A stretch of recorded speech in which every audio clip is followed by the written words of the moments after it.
Yo, what is up, everybody? It's your man, Sean Zattel, ready for a fight tonight that a lot of the purists, a lot of the hardcores are anticipating and excited for. I'm one of them. O'Shaquie Foster defending the WBC super featherweight title tonight against Raymond Ford. I decided to just hop on for the main event. Had my son's taco celebration baseball little league party to attend tonight, and that was fun, but hectic too. It was so hectic.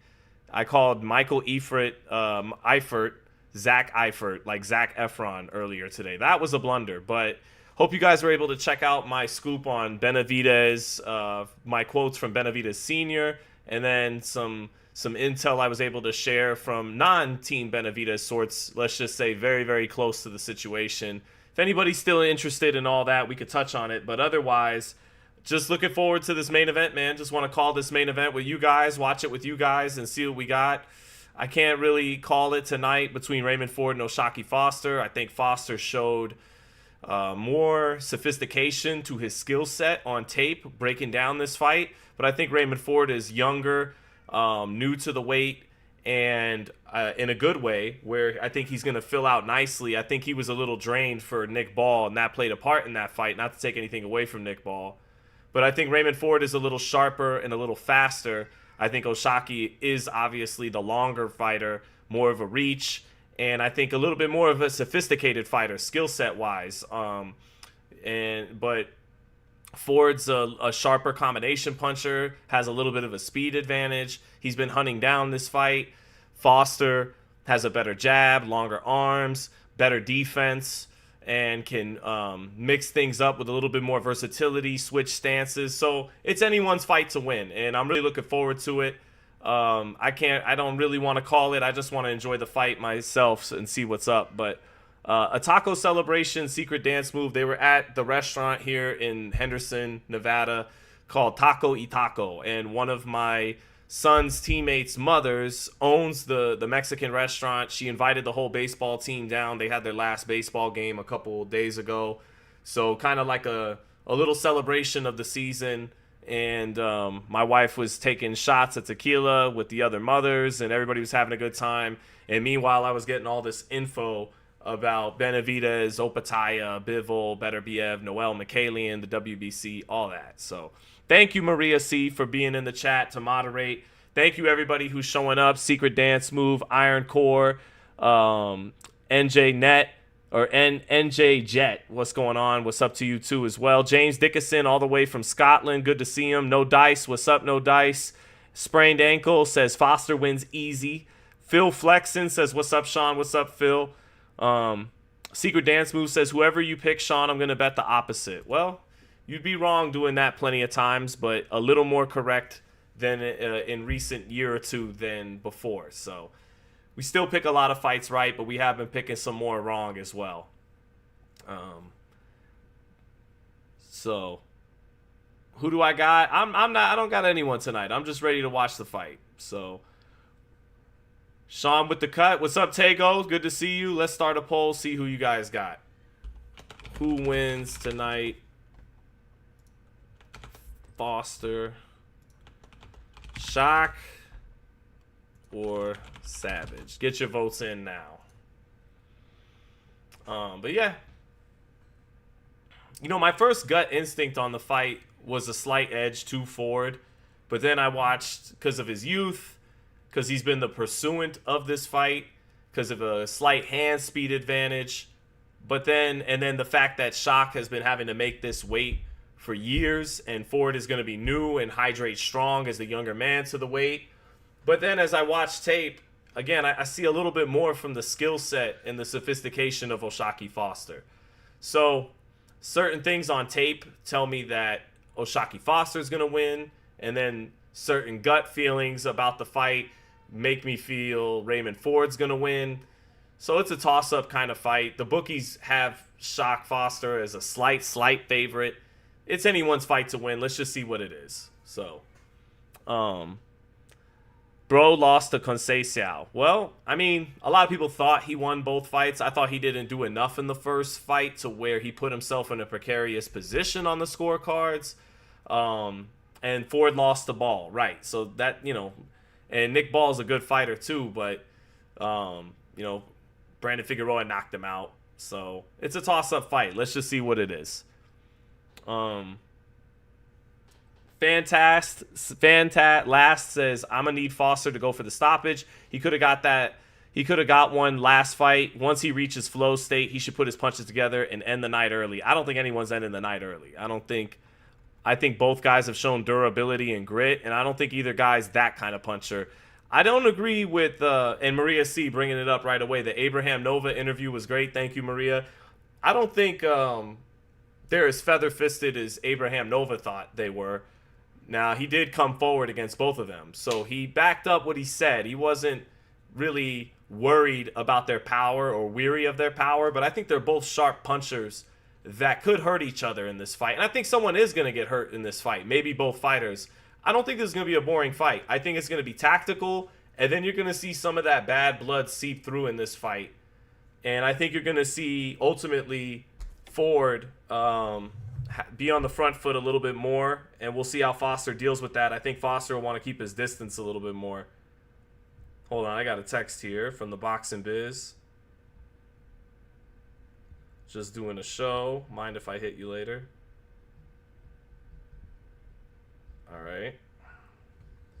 Sean, rank these fighters. Adrian Broner, Rolly, Berlanga. In their prime, I think the order you listed them there. Adrian Broner, Rolly, and Berlanga. I think in that order. But I think Rolly would have beaten Adrian Broner at welterweight. So Broner wasn't as hot as a 147-pounder. Better as a 135-pounder for sure. That was peak Broner, was the guy who beat up Antonio DeMarco. So, someone getting that motherfucking ass ran out of H-Town tonight ain't no after party. Yeah? It's been a lot of shit talk. If it winds up being a great fight, or at least a great high-speed chess match, then I think you'll see respect after the fight. But if someone puts belt to ass or wins wide, I don't think you'll see that much respect. But I think if both guys go back and forth, you'll see some and really bring the best out of each other and push each other to their limits. It's just human nature for fighters that begrudging or not, like, you're going to see respect from both of them. So Ford moves in and out on the line and he'll get tagged. Yeah, we'll see. Does Shakur accept if Shock wins? Possible. Now that Raymond Murataya just had a fight announced with Robeson Conceição, that kind of frees Shakur up for his lightweight title. Well, he got stripped of the WBC, which was a bullshit decision by Mauricio Suleiman. Guys fighting for the WBO title at 140, why should he have to pay you a sanctioning fee? None of your belts were on the line for that fight, lightweight or super lightweight. So, but maybe he could. Well, no, Lamont Roach and William Zepeda are gonna. I mean, the WBC will do what it wants at the end of the day. They'll, if Shakur and Shock line up a fight in the next couple weeks, if Shock wins tonight, they'll go, never mind, we want 3% of William Zepeda and Lamont Roach, and we want 3% of Shakur Stevenson and Oshaki Foster. So they'll do what they want. People saying Ryan is going to get steamrolled, Sean, no die. I don't think so. I think he's going to beat Conor Benn. But it was interesting. I think Fight Hype posted a video tonight that Regis picked Conor Benn to beat Ryan Garcia. So I got to check that interview out when I get a chance and see what Regis's reasoning was. Sometimes fighters in their pride, they like to pick the person they fought or that beat them to... But, I mean, that could work other ways. Some fighters get bitter about a fighter beating them, and they pick everybody else to beat them because they didn't beat them. But other times, a fighter wants the guy that beat them to get more shine to prove why they lost to them. So... Or there's just a good chance, too, that Regis Prograis is just giving his genuine outlook on the fight, and none of that really plays a factor. So I'll have to watch the interview. So we'll see. But good to see my guy Titus in there. Good to see Carlito. I'm just ready to watch this fight. You know, they got Chris Mannix and Eddie Hearn talking. And then for the Benavidez video, here was like the key points we could take away. Oh, Spurs are in the finals? Damn. That's a tough matchup for my Knicks. I think my Knicks are going to get it done, but then part of me, there was a time I went to the NFC Championship game in 2021 with my wife in LA, SoFi Stadium, as a Niner fan. And we're just like, we're outside and we're like, oh, the Niners, they're gonna lose because playing conspiratorial me, which is just me, I'm like, the NFL, the Niners are already over. They're gonna make money on the Niners don't have to win a Super Bowl for them to be an A-plus franchise that sells tons of merchandise, draws big ratings. And the Niners, I think the only other team that draws ratings as big as them is the Cowboys, another team that doesn't need to win a Super Bowl to draw big money. So before we go into SoFi, we're like, the Niners are here, to use a wrestling term, to put over the Rams. Because the Rams are not over in LA. They got moved back to LA, but LA arguably gives a shit more about the Raiders than they do the Chargers and the Rams. And arguably, they care about the 49ers more than they care about the Chargers and the Rams. So LA wanted the Raiders. They didn't want the Rams and the Chargers. Certainly not the Chargers. There's some love in LA for the Rams, for sure.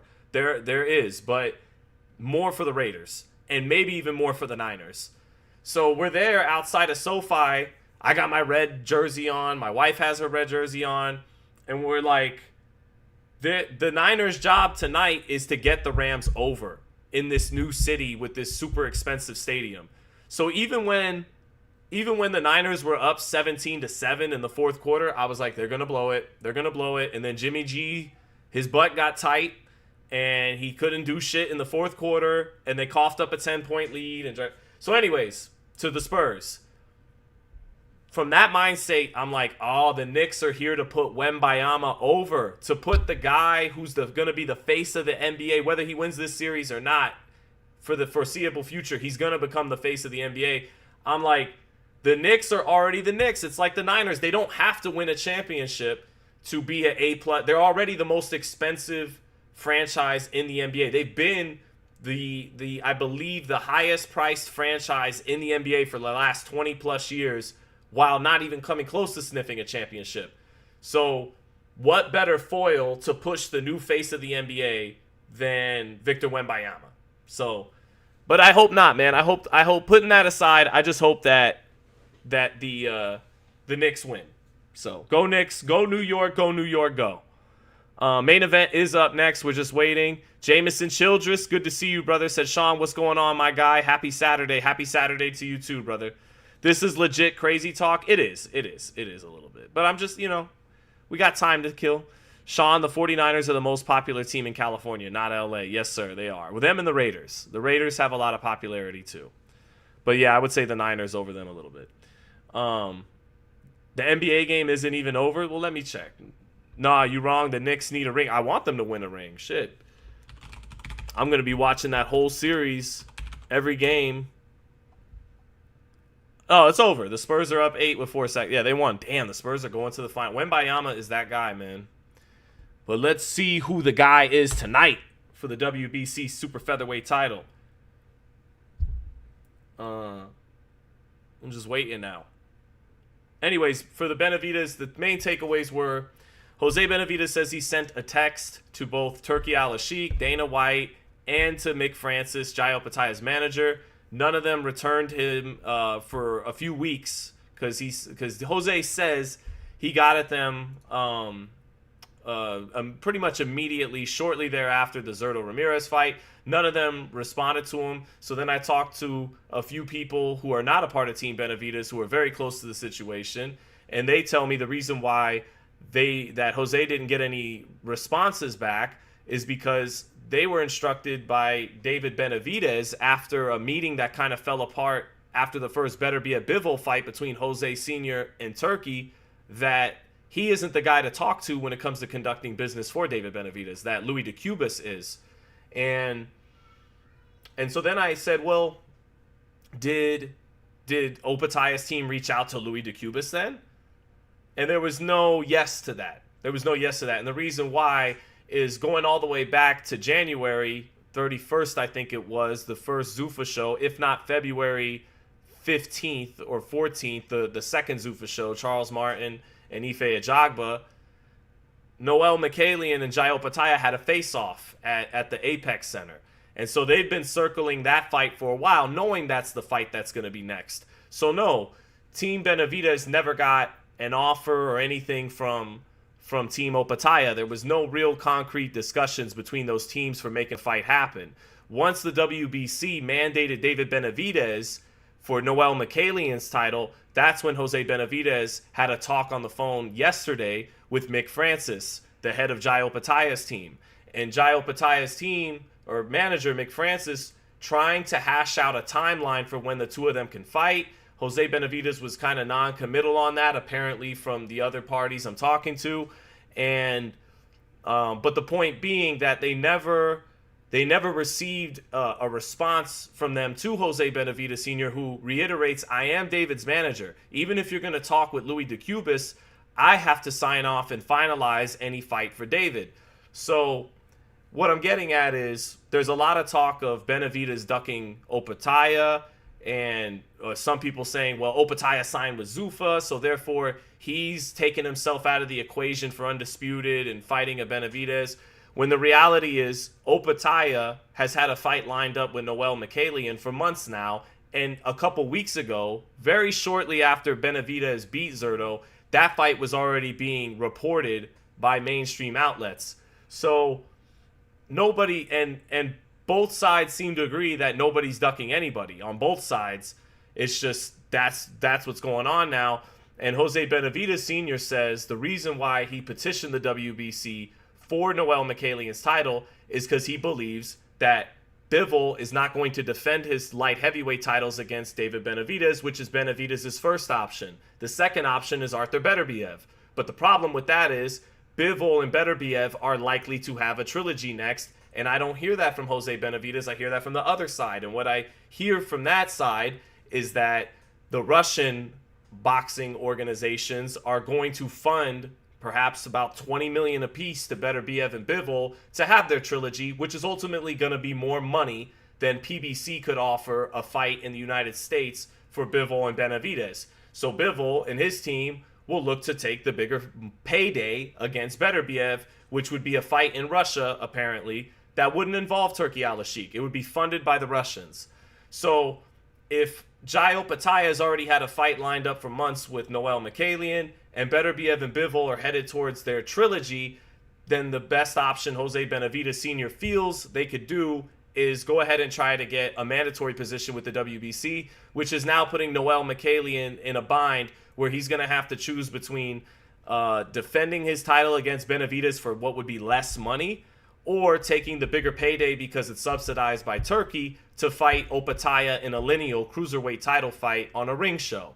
So, and I understand there's pushback against why would the WBC make Benavidez, who's not in their rankings, a mandatory for Noel Michelian. So it's I think part of it for the WBC is perhaps maybe unwise, because you don't want to look like the party that's stripping and negating the fighters from doing the unifications that find out who's the best fighter in the division. And I know their argument would be, well, Zuffa's already said we're not going to do business with any of the sanctioning bodies. Okay, but make them make that decision. You know, don't. And if anything, you can make Dana and Zuffa look bad by making them go back on their word. I thought you weren't going to work with the sanctioning bodies. Turns out you're going to have to promote your fight using a WBC and an IBF title. But instead, the WBC will look to strip Noel Michelian if he doesn't defend the title against Benavidez. I don't know if Benavidez sticking around for another fight at 200 pounds, if he could ever get back down to light heavyweight to fight Bivol for the fight, which is the fight he says he wants and his father says he wants first and foremost. But if he's already talking about a catchweight fight, which he told me shortly after knocking out Zurdo Ramirez, a longer stay at 200 pounds is going to make it even tougher to come back down. But I don't think it was a full, truthful narrative to just say Benavidez is ducking Opataya when Opataya had a fight with Noel Michelian lined up since January, February. So it is what it is. Anyways, I wish Bivol would do the Benavidez fight. I think, 24 rounds of Bivol and Beterbiev is great. They could always conclude their trilogy after a Bivol-Benavidez light heavyweight title fight. But if Bivol's going to get more money from Russia to fight Beterbiev in a trilogy than he's going to get in the United States to fight Benavidez, and he may not be the bigger draw, but he is the light heavyweight champion, then it is what it is. But that's about it. Anyways, super chat from Keith Wicklife says, I got Raymond Ford for the stoppage. Yeah, a lot of confident people. A lot of confident people for Raymond Ford and for O'Shaquie Foster. People convinced, and they just went to the tail of the tape. What's interesting is they keep saying Shaq is an inch and a half taller than Ray Ford, but Ray Ford, if anything, has looked taller in all their face-offs. O'Shaquie Foster is saying that's because of some kind of shoes Ray Ford's wearing. We're going to find out tonight once they get in the ring what's what, even with the size advantage and all that. I don't think there really is much of a size advantage. There is a length advantage for O'Shaquie Foster, and he has educated length, and he'll have to use that. He has a better jab than Raymond Ford, and he'll have to use that a lot and make that a very effective tool for him in this fight, because if Raymond Ford can start to get in the pocket and get a little bit closer in distance than the outside, I think his faster hands and his sharper combinations can win him this fight. But Ray Ford, those combinations do come in between a number of lulls. There's a little bit of an inconsistency to his volume and to his work rate. And in those inconsistent spots where he's out on the outside, that should favor O'Shaquie Foster, who has a better jab than him and longer arms than him. So we'll see what it is. Will it be the speed, the youth, and the hunger, and the sharp, quick punches of Raymond Ford and the combinations? Or will it be the superior defense, the shoulder roll, the better jab, the longer arms, and the switching stances of the more veteran O'Shaquie Foster? We're going to see. It's a really good matchup. Here comes Raymond Ford to the ring now, extremely confident heading into this fight. O'Shaquie Foster questioned that confidence to me in an interview leading up to the fight. I said, I got to tell you, Shaq, I don't think there's anything insincere about that confidence. I think he fully believes everything he's saying, and I think O'Shaquie plans on winning, obviously, too. We'll see what demeanor carries which fighter to victory tonight, because Raymond Ford's coming in with a lot of fire, a lot of hunger, and to me is coming in as the meaner fighter. O'Shaquie Foster's nickname is, Ice Water, is coming in cool, calm, collected, and confident. We'll see which one's better, the young fire or the more veteran, cool, composed temperament. We'll see. It's a good contrast tonight, and I've been looking forward to this fight the minute it got announced. So thank you for the super chat. Tay NB says, I got shocked. Thank you, brother, for the super chat. We're going to see what's what. Raymond Ford is in the ring now, got a good sweat worked up, looks very confident, and now O'Shaquie Foster. Interesting fight where Matchroom has more of the sway on DAZN. They're more of the A-side promoter, but O'Shaquie Foster is actually the hometown fighter. So that kind of contrasts and equalizes things on both sides. Here comes O'Shaquie Foster now, coming to the ring, looking switched on. Both fighters coming out with rappers. I don't know either rapper. If they're from beyond 2005, 2006, I'm not going to know who they are probably. So O'Shaquie Foster coming to the ring now. Good sweat worked up too. Very confident. Both fighters very confident and ready to whoop each other's ass. Thank you, Weedy Gonzalez says, Shaq is going to teach the youngin a lesson. Will the younger hungry fighter, and I think Shaq is hungry too, but will the younger hungry fighter walk through, beat down a little bit older guy, or will the more experienced veteran, like you said, for Weedy Gonzalez, teach the youngin a lesson? We'll see. So thank you, Loza Down Under said, "Yo, how are you, Sean, and everyone online? Looking forward to this fight and Sean's kick-ass commentary. The best live chat is on the Sean." You said your coverage is by far the best called fights. Thank you, brother. We're gonna call it right down the middle. So we got almost 400 people in the live. Let everyone else know what's up, and hit the like if you haven't already, and let's get this going. I'm just ready to call the action tonight, and I'm ready to watch the fight. I'm like you guys. I'm just ready to watch the fight. How many people in here are actually got the fight on and are just rocking with me, and how many people come here to hear the fight because you didn't want to subscribe to DAZN? I'm curious what the mix-up is there percentage-wise. So we got 2/3 of the chat feeling like O'Shaquie Foster is going to win this fight. Is it because Ford is a little younger and a little more brash? I mean, what's funny is me and Raymond Ford, we had a back and forth on Twitter to end 2025. Raymond Ford said I was dick riding when I said O'Shaquie Foster looked like the best 130 pounder in the world after he took Stephen Fulton to school in a decisive unanimous decision on that Pitbull Roach card. And, you know, I wound up holding my own in that exchange, if you guys ever want to go back and do the tweets. But all that is water under the bridge. Just want to see the best man win here. He also didn't like that I was pointing out that Foster has made this weight for a while, and I wonder if that plays a role in this fight. But I was pointing that out heading into the Stephen Fulton fight, wondering if it would play a role in that fight. So we'll just see what it is.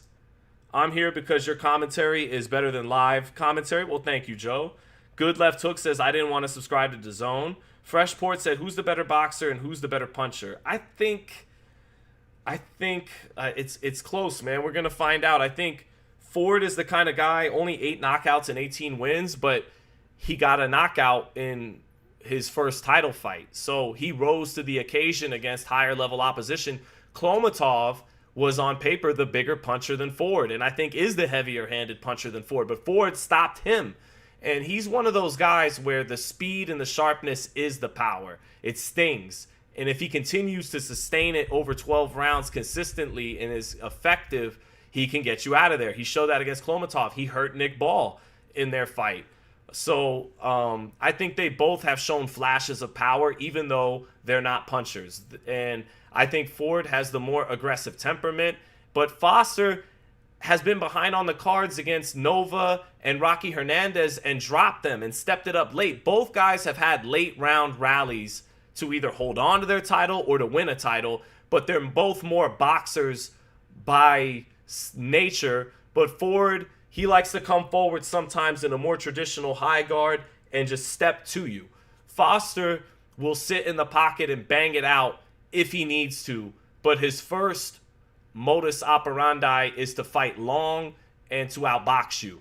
So we'll see what it is. Is he going to be allowed to do that? I think if he knows what's good for him, he'll suspect in this fight he'll have to do it all. But he's shown that versatility before, to bite down in the pocket and hurt guys late behind on the cards. But he's also been able, like against Ray Vargas, to be a master boxer and really not get hit very much and land his jab very effectively. Sometimes the problem for him is putting it all together, because sometimes he'll be sticking with the jab on the outside and his length and his defense and his shoulder roll, and he'll shut you down, and your offense will shut you down, but he'll forget about his own offense. And then when he gets more offensive in the pocket, sometimes he gets hit more. Now, Abraham Nova, who's not as good as Raymond Ford, but has longer arms than Raymond Ford, was able to hit him at the distance he usually doesn't get hit at in long range. I don't know if Raymond Ford will be able to do that. Raymond Ford, you would think, is going to have to cut the distance and step to Foster at some point and not just let it be a boxing match. And the kind of energy he's bringing into the fight leads you to believe that's at some point exactly what he's going to do, is step to Foster and try to get in his ass. Pause, as they say now. So I'm done pontificating on it. I just want to see what it is, man. I want to see who wins. May the best man win. So what's up, Panama? Good to see you, Panama. The Rocky Hernandez is a classic fight. I agree. 514 Crip, thank you, brother. No one gives a fuck about these anthems for real. Well, thank you for the super chat. Even the United States anthem, I hear you, I guess, you know. If Trinidad and Quartey would have fought, who do you think would have actually won? I think Trinidad. Quartey liked to pick him up and fight. You know, he had a bazooka jab, but he liked to fight. So trying to exchange with Trinidad, I mean, Oscar and Fernando caught him a lot. So I think Trinidad catches him. It could have been night-night. I got a typical Trinidad fight. I got Quartey dropping Felix Trinidad getting up and then stopping him. So anyways, Foster in the ring, Ford in the ring, getting their introductions. And I'm just ready to call the action, man. Damn, Matthew Farina has $4,000 on Ray Ford. Damn, you are confident in him. Paulie Walnuts, what's going on? So, yep, Ray O'Shaquie Foster, Carl Moretti behind him, top-ranked fighter against Matchroom Fighter. This is supposed to be the best case scenario stuff on the zone now that they're all under the same umbrella. Thank you for the super chat, 514 Crip. How does Bivol Benavidez go? If both are at 100%, give the edge to Benavidez. But Bivol was very sharp, man. Sharp, sound, efficient. Just an all-time great at light heavyweight. Benavidez has to prove it. You know, it's not enough for me to just say I give him the edge. He's got to go in there and prove it. But here we go. Center ring. Ford, a little bit more perspirant, a little bit more of a sweat broke right from the outset. He does look a little bit thicker around the shoulders in the center ring. So we'll see. Again, I expect Ford to maybe rehydrate and be the stronger man, younger man, new to this weight. Foster's been having to cut down to 30 for a while. But both fighters look in tremendous shape, I think, and had great camps. Both very confident, speed, skills. And this should be a high-level fight that should break out into something fun at some point, although you never know. Sometimes the high-speed chess never comes, and you just got to settle for chess. Round one, and the southpaw against the orthodox Oshaki Foster. And let's see, both fighters starting in the center of the ring. Pre-punch motion from both fighters. Foster now stepping to Ford a little bit. Nice straight left hand to the pit of the stomach by Raymond Ford to get himself started in this fight. Foster bouncing left to right, stays in front. Ford falling short with a jab. And Foster trying to come forward a little bit there. Little slight steps to him. A little bit off with the jab, but on the mark, but a little bit short there. Both fighters holding their ground in the center of the ring. Ford drops his lead hand down. Comes with his jab. Trips over himself a little bit. There's something going on in that center of the ring. Foster coming forward a little bit. Ford nice and composed, little steps back, short with his jab. Straight left hand again by Ford to the body. Foster picks that one off with the right glove. But Ford, with the first shot of the first minute, that was a little touching straight left hand to the body. Nice jab lands for Oshaki Foster. And the right hand right behind it that was on the mark but didn't quite get there. But it had good accuracy on it, but Ford didn't eat that one. The jab did land for Foster, though, on that 1-2. Now Foster shoots a right hand to the chest behind his jab. Back comes Ford with his jab. Foster counters with his jab. Foster short with a right hand. Ford short with a left hand in the center of the ring. Both fighters jockeying for position and for distance control. Ford shoots a straight left hand to the body again off his jab. That one found a home a little bit there. Foster not able to completely block it, but took some of it off. Another straight left hand to the midsection for Raymond Ford off the jab up top. So both fighters looking to level change with their two-punch combinations. Jab to the body for Raymond Ford. Foster trying to come forward behind his jab. It is a little bit short with it. Ford stepping over to his left, picks his hands up. Both fighters having their hands up right here. Ford escapes out to his right and smiles at Foster as if to say, I wasn't there for you. Minute left in the round. Straight right hand by Foster. Lead right hand falls a little short. 1-2 by Ford off the mark. Both fighters not easy to hit. Ford shakes his head at Foster to say no. Ford shoots his jab up top. Straight left hand by Ford off the mark, but Foster misses his right hand, straight right hand counter. Ford shakes his head. Foster lets go of 2 or 3 single straight shots. They both are blocked by Ford. Ford falls short with a straight left hand. Both fighters falling a little bit short with their shots. Both have good reflexes and making the other guy have to miss. 30 seconds left. Close round, maybe a slight edge to Ford, but Foster gets physical and throws Ford through the ring. And Ford goes through the second rope and is out of the ring. Foster turned him after trying to let go of a shot and threw Ford through. Ford is saying his midsection hurts a little bit after Foster threw him right through the second rope. And now Ford getting ready to walk into the ring. So maybe Foster trying to send a message there, or was it frustration? Is he trying to little boy Raymond Ford, or is he frustrated he couldn't really find the mark much in round one? Neither fighter really did. Referee telling both of them not to do anything. They both make a face at the referee like I didn't do anything. And that's it for a tense round one where neither fighter really was able to assert control. Foster tried to come forward a little bit more often. He did land a good jab off a 1-2. Ford was a little bit more consistent with his straight left hand to the body. So Foster throwing a jab and a right hand to the body and then turns Ford and throws him through the second rope out of the canvas. Ford slipped through there, caught himself with his gloves. So we'll see what that was. Luke Dog says they should have taken a point. Maybe should have taken a point there from Oshaki Foster. You got to wonder, is that frustration in Foster? Is he trying to send a message? Foster, surprisingly, was trying to be a little bit aggressive that round, though, and wasn't just sitting back letting the fight come to him. So, but neither fighter was able to get too much done in round one. Maybe the slightest of slight edges to Raymond Ford, but really the definition of a feel-out round. Hard, straight left hand, right hook counter by Raymond Ford, countering a lead right hand by O'Shaquie Foster, and Foster smiles, but that was the superior hand speed of Ford that time. So there was a good 2-3 by Ford. Foster coming forward. Ford shoots a 1-2. Foster makes him fall short and resets. And you feel like a fight might just break out. Ford takes a step back from 2 jabs from Foster, plants his feet now, a little bit near the rope. Straight right hand lands for O'Shaquie Foster. That's a lead straight right hand that touched Ford. Ford falls short with a 1-2, comes with a 1-2 again. That does push O'Shaquie Foster back near the ropes, but didn't quite land. Might have touched the shoulder with that left hand. 1-2 again from Ford. Foster takes a step out of range. Jab to the body by Ford. Ford getting off first in the center of the ring, and Foster having to take a step back. Now a lead straight right hand for Foster right down the pipe, touches Ford up top. Another lead straight right hand, and a left hook straight right hand by Foster. Good defense by both fighters, but Foster finding some home and some room now for that straight right hand up top. Very sharp from both men. Ford, nice jab, second jab, and the straight left hand, all parried by Foster off the back step. They reset in the center of the ring. Straight right hand by Foster. Great counter punching by both fighters and defense by both fighters. Back comes Foster. Hard straight right hand to the body off a right hand up top. Ford counters up top and touches Shock with a couple of those counter shots. Both fighters countering, slipping, feinting, hand speed, precision.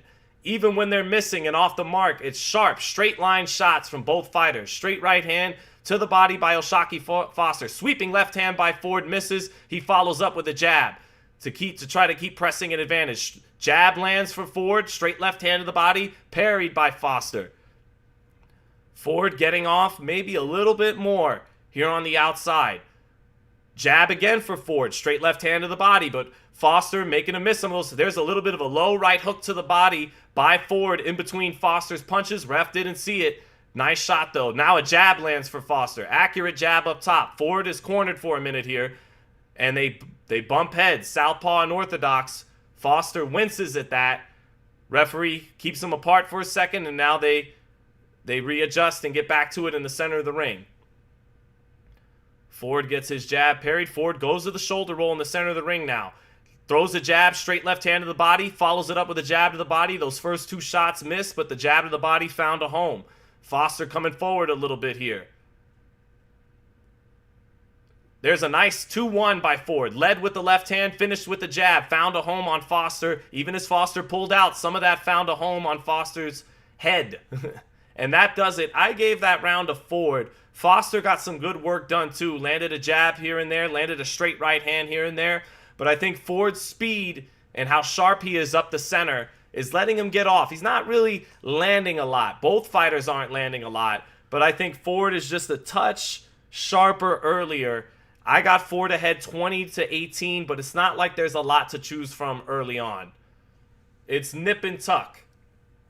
It's more so, because neither fighter's landing a whole lot, it's more so who's getting off more often. And Ford did start off the round with a nice counter 2-3. Straight left hand, right hook. Shock did find him with a nice lead right hand a couple times. But I think, to my eyes, the slight edge to Raymond Ford early. A lot of people in the chat got it 1-1. Yeah, that was a 2-3 on the slow-mo replay for Raymond Ford. Yeah, 2-0 Ford. All right, round 3. Let's see what we get here. Who's going to land the first really good shot? Foster starts off out jabbing Ford a little bit. Shoots a 1-2. Ford gets the high guard up in time to block it and shakes his head no. Foster getting off first to start this round. Now Ford doubles up the jab. Nice straight right hand by O'Shaquie Foster off the jab. And another 1-2 by O'Shaquie Foster. Ford leaning back in the high guard. Some of that piercing the high guard. Foster makes Ford fall short with the 1-2. And back comes Foster, pecking away with right hands off his jab, stepping over to his left. Good work with the right hand early on for O'Shaquie Foster this round. 1-2 again for Foster. Angles off to his left. Ford going to the high guard.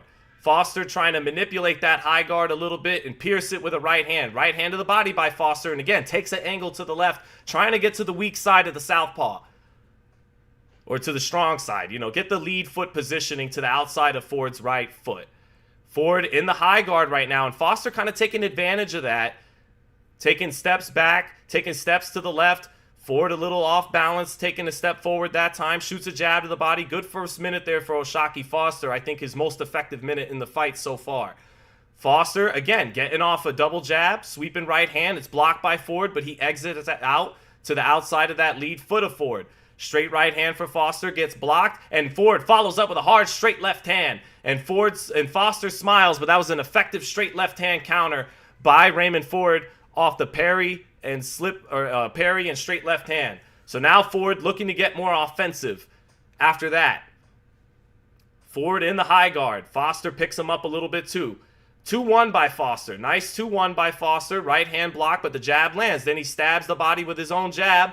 Does Foster. Foster gets a sweeping right hand blocked by the high guard. Ford starting to try to walk Foster down. And he is a little bit. Foster has to give the movement. Nice right uppercut off the jab by Ford. Foster shakes his head no. That was a precise right uppercut. Nice 1-2-1 by Foster. That jab lands. Straight right hand blocked, but he finished up with a nice jab there on Raymond Ford.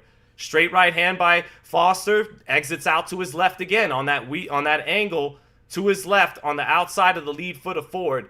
Doing that a couple of times this round. Ford, though, is picking up the gloves and trying to walk Foster down, speeding up his movement a little bit. And that might look good ring generalship-wise to the judges. Foster moving out to his left, gets back in the center of the ring. He's winning this round, but Ford is trying to impose his pressure on Foster and lands a jab behind the high guard. Foster's back touching the ropes here. Gets away from a right hook and forces Foster to switch his feet there. Back in the orthodox stance is Foster. Probing. And Ford, very deadly in that exchange, didn't land, but throwing with badder intentions now and starting to talk a little bit of shit out of that clinch. So that was a round won by Foster, but Ford had the better body language coming forward with his high guard, looking like he thinks he can start to bully Oshaki Foster and start to walk him down. And that is Raymond Ford's bread and butter once he gets comfortable. I gave that round to Oshaki Foster, though. He outlanded Raymond Ford, but in a way, it was a good round for Ford. He may have lost this round, but that pressure could pay dividends as the fight moves on. So 2-1 for Raymond Ford, 29-28. Gave Foster that round, but it looked like Ford was a combination away from trying to really seize control of the fight. So nobody hurt yet, 999 Legend. Really not a lot of hard, clean shots landed yet. They show the straight left hand on the replay for Raymond Ford that backed Oshaki Foster up. So here we go into round 4. They both start with their jab. Foster finds a home over the top of Raymond Ford's jab, but back comes Ford on the front foot, gets Foster to the ropes, and they clinch up. Foster picking his gloves up now as well. Foster trying to hold his ground now early in the 4th round. With the gloves up higher. Ford, nice straight left hand to the body. It was belt line and shock motions that it was to the belt line, but that was a digging straight left hand to the midsection by Ford. Ford short with a jab, makes Foster miss a 1-2, counters with his own straight left hand. Foster gets out of dodge. Both fighters making each other miss. Straight right hand by Foster, blocked a little bit. Then he parries Ford's jab. Ford with a 1-2 up top. Back comes Foster with a 3-4 punch combination on the gloves of Raymond Ford. Getting the better of that sequence. Back comes Ford. Nice jab by Ford lands over the top. Straight left hand by Ford. Oh, counter left hook by Oshaki Foster. And then a counter right hook by Raymond Ford. This is high-level, quick hand stuff from both fighters. I thought Foster's left hook a little bit better. But Ford nodded at him after landing his own quick, reflexive right hook to say, yeah, that's right. I got to answer for everything. In the center of the ring. Jab for Ford. Falls short. Straight left hand to the body. Falls short. Foster angles off to his right. 1-2 by Foster. Backs Ford off. Back Ford on the ropes now. Straight right hand to the body by Foster. Straight right hand to the body again by Foster. Ford short with his jab in response. Foster trying to come forward a little bit more now after Ford walked him down in the 3rd. 1-2 to the chest by Foster, both blocked by Ford. Ford misses his jab in return. Ford now comes with his jab. Foster makes him fall short and gets on his feet to the left. A jab to the midsection knocks Foster a little off balance. Straight right hand up the center by Foster. But Ford catching it a little bit on the left glove. Minute left. Really anybody's round.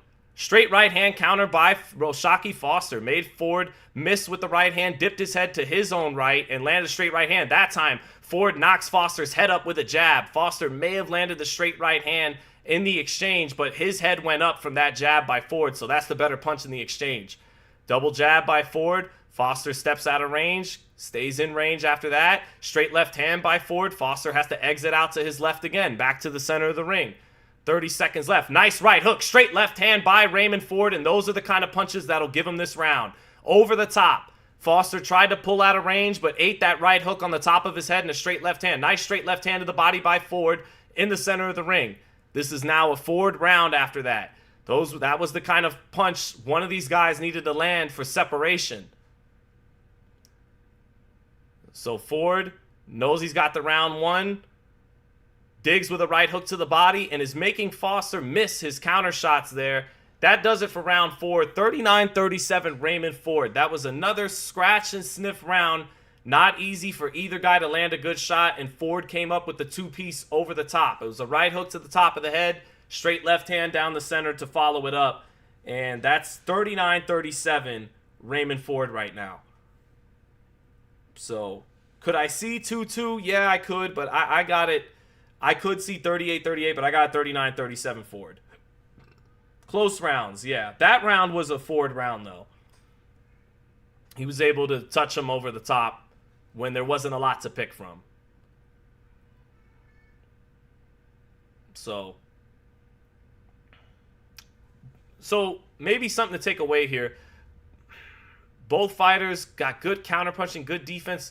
The fighter who could throw combinations, because 1 and 2 and even 3, 1 and 2 are not landing a lot. Although Ford did catch him with a 2 and a 3 and a 2 at the end of the round. Let's see who can put together some combinations. Round 5, here we go.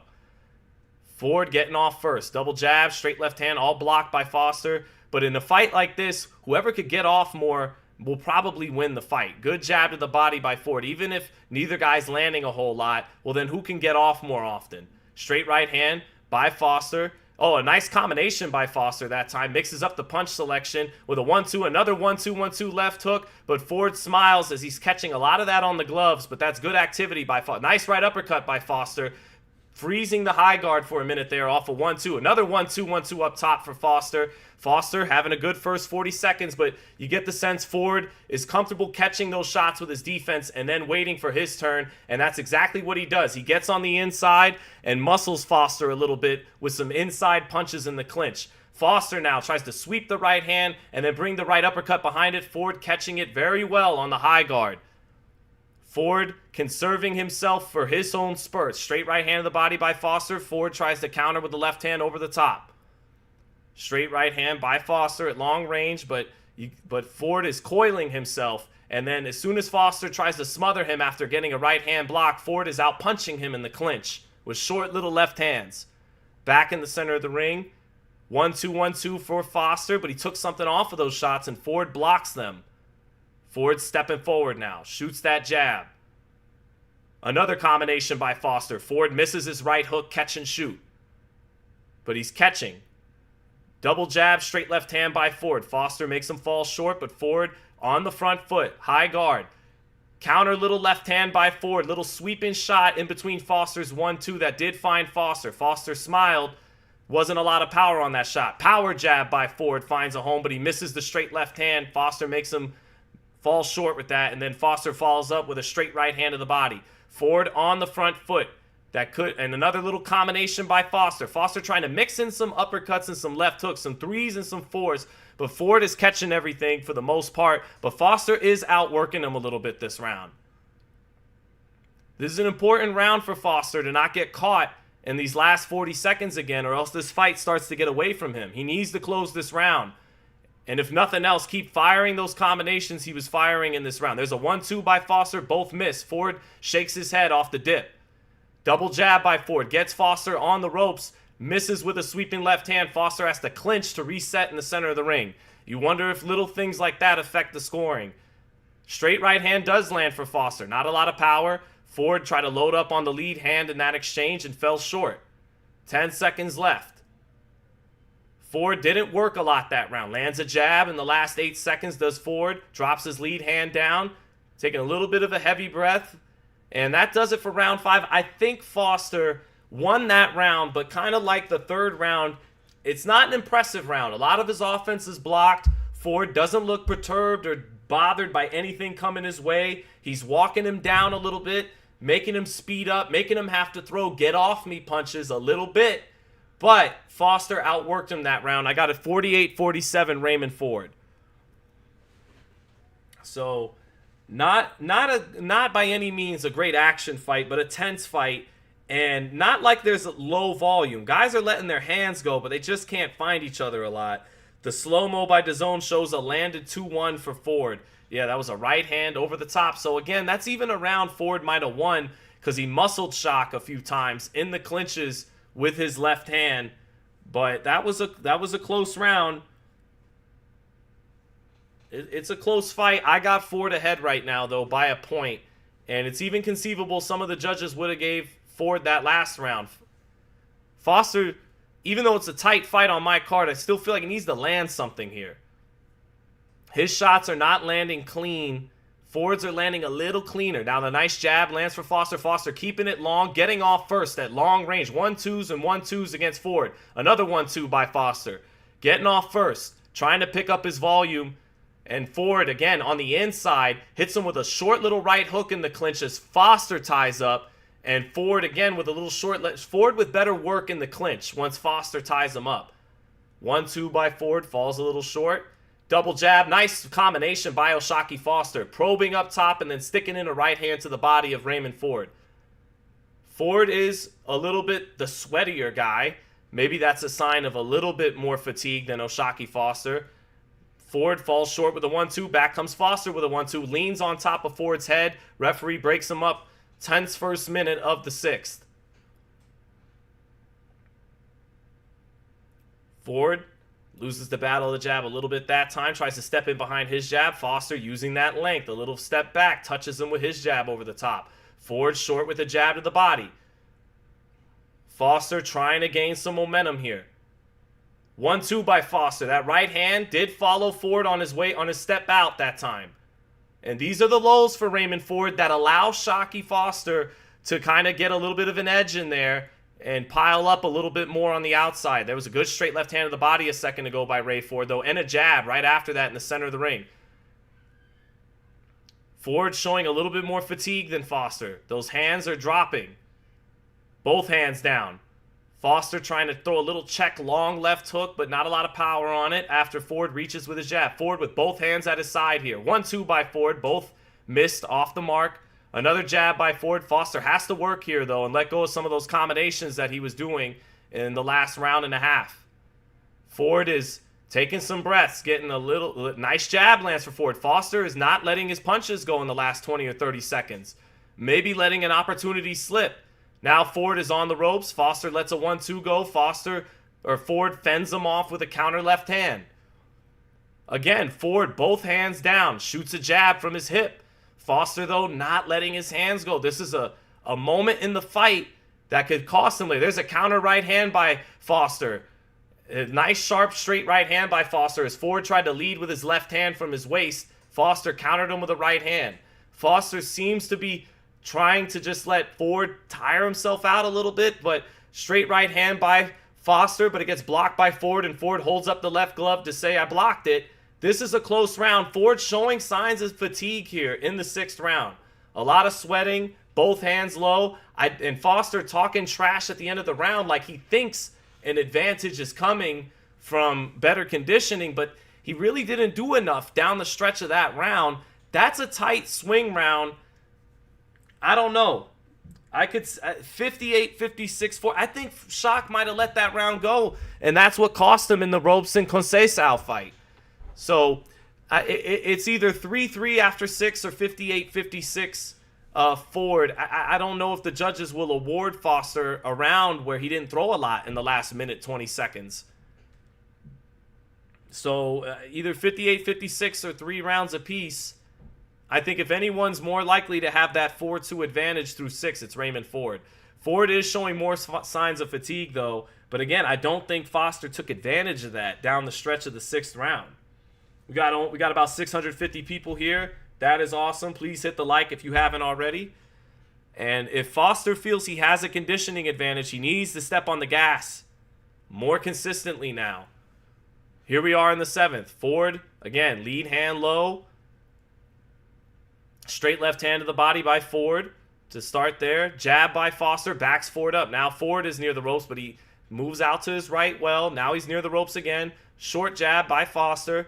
Ford, straight right hand by Foster. Counter jab by Ford. Lead left hand by Ford. Ford and Foster trying to punch to the back of each other's head in the clinch. And they separate. Jab by Ford, blocked by Foster. Ford near the ropes. Double jab by Ford. Nice double jab. Sticks the second one to the body. Good jab lands for Foster. Good jab lands for Ford. Straight right hand to the body by Foster. But Ford counters with a straight left hand. Now Foster is the one on the front foot, backing Ford up. Combination by Foster. Ford catches them all on the gloves. There's a straight right hand to the body by Foster with Ford on the ropes. And that's Foster imposing another hard straight right hand to the body by Foster. Off a double jab up top to freeze Ford up top. Ford gets off of the ropes with a double jab now and gets back in the center of the ring. Lead hand low. Shoots a jab from that lead hand. Foster short with a jab. Stepping to Ford. Little bit of a role reversal here. It's now Foster coming forward more. Straight left hand to the body by Ford. They trade jabs up top. Both guys. Oh, nice straight left hand, but kind of Foster got his head off to the left to make Ford overshoot it after they both traded jabs in the center of the ring. Ford with a 1-2. Foster parries it off the step back. Ford does look like the more tired fighter. Foster comes forward with a 1-2. Ford shakes his head no. Steps out of range to make him fall short. Back comes Ford with a jab to the body. Foster resets, drops his lead hand a little bit. Goes a little bit to his shoulder roll look. Foster makes him miss a straight left hand in the midsection. Again, Foster has to let some more of those combinations go he did earlier in the round and can't let this last minute of the round get away from him. Foster stepping forward a little bit. Ford, both hands low, but Foster still not that effective. Double jab by Ford forces Foster to reset. And again, Foster going through these lows, not letting his hands go. Ford with a straight left hand, he misses. Foster counters with a 1-2, but neither fighter on the mark there. 30 seconds left. Foster coming forward. Ford misses a jab to the body. Back comes Foster with a jab up top. I do think this is a Foster round, but it's not, again, a round of conviction. There haven't been a lot of rounds with conviction for either man. 20 seconds left. Foster, the fighter, more aggressive this round, but in this last minute, again, not letting his hands go. He nods at Ford, talking to him a little bit. 1-2 by Foster, misses. Ford tries to counter with the left hand. He misses. Foster tries to clean up with a left hook there. Doesn't really land. Jab short for Foster. And Ford, again, looks the more fatigued fighter, but Foster not really taking advantage of it. So I got it 67-66 Ford through 7 rounds. I do think that was a Foster round. FMG Film says Ray Ford's short arms is causing a lot of his punches to fall just short. Makes you wonder how a guy like Tank can be so accurate. Yeah, well, Tank's a better fighter when he's right than Raymond Ford. He's more dynamic, a better puncher, a little bit more upper body movement, quicker feet. But, Raymond Ford's an excellent fighter too, and this is a really, really close fight, man. There's been some swing rounds. It could be 67-66 either way. Foster, though, these last 2 rounds will be kicking himself if he loses his fight. Seeing Ford show signs of fatigue and not really stepping on the gas. He did early in that 7th round, but wasn't consistent. And that cost him against a guy like Robeson Conceição. So here we go in the 8th round here. Ford. And you got to wonder if you're going to let this guy catch his second wind if you keep not making him pay for seeming to have a lull in his conditioning midway through the fight. And now Ford does pick up his hands a little bit more to start this round. Foster, 1-2-1, both of them overshooting the mark. Ford dipping down. And DAZN has this fight 67-66 Ford, as do I. Ford touching with 2 jabs to the body. Foster short with a straight right hand up top. Foster misses a right hand counter as Ford tries to dip to the body. Jab lands for Foster. Jab to the body, though, by Ford. Back comes Foster, probing up top.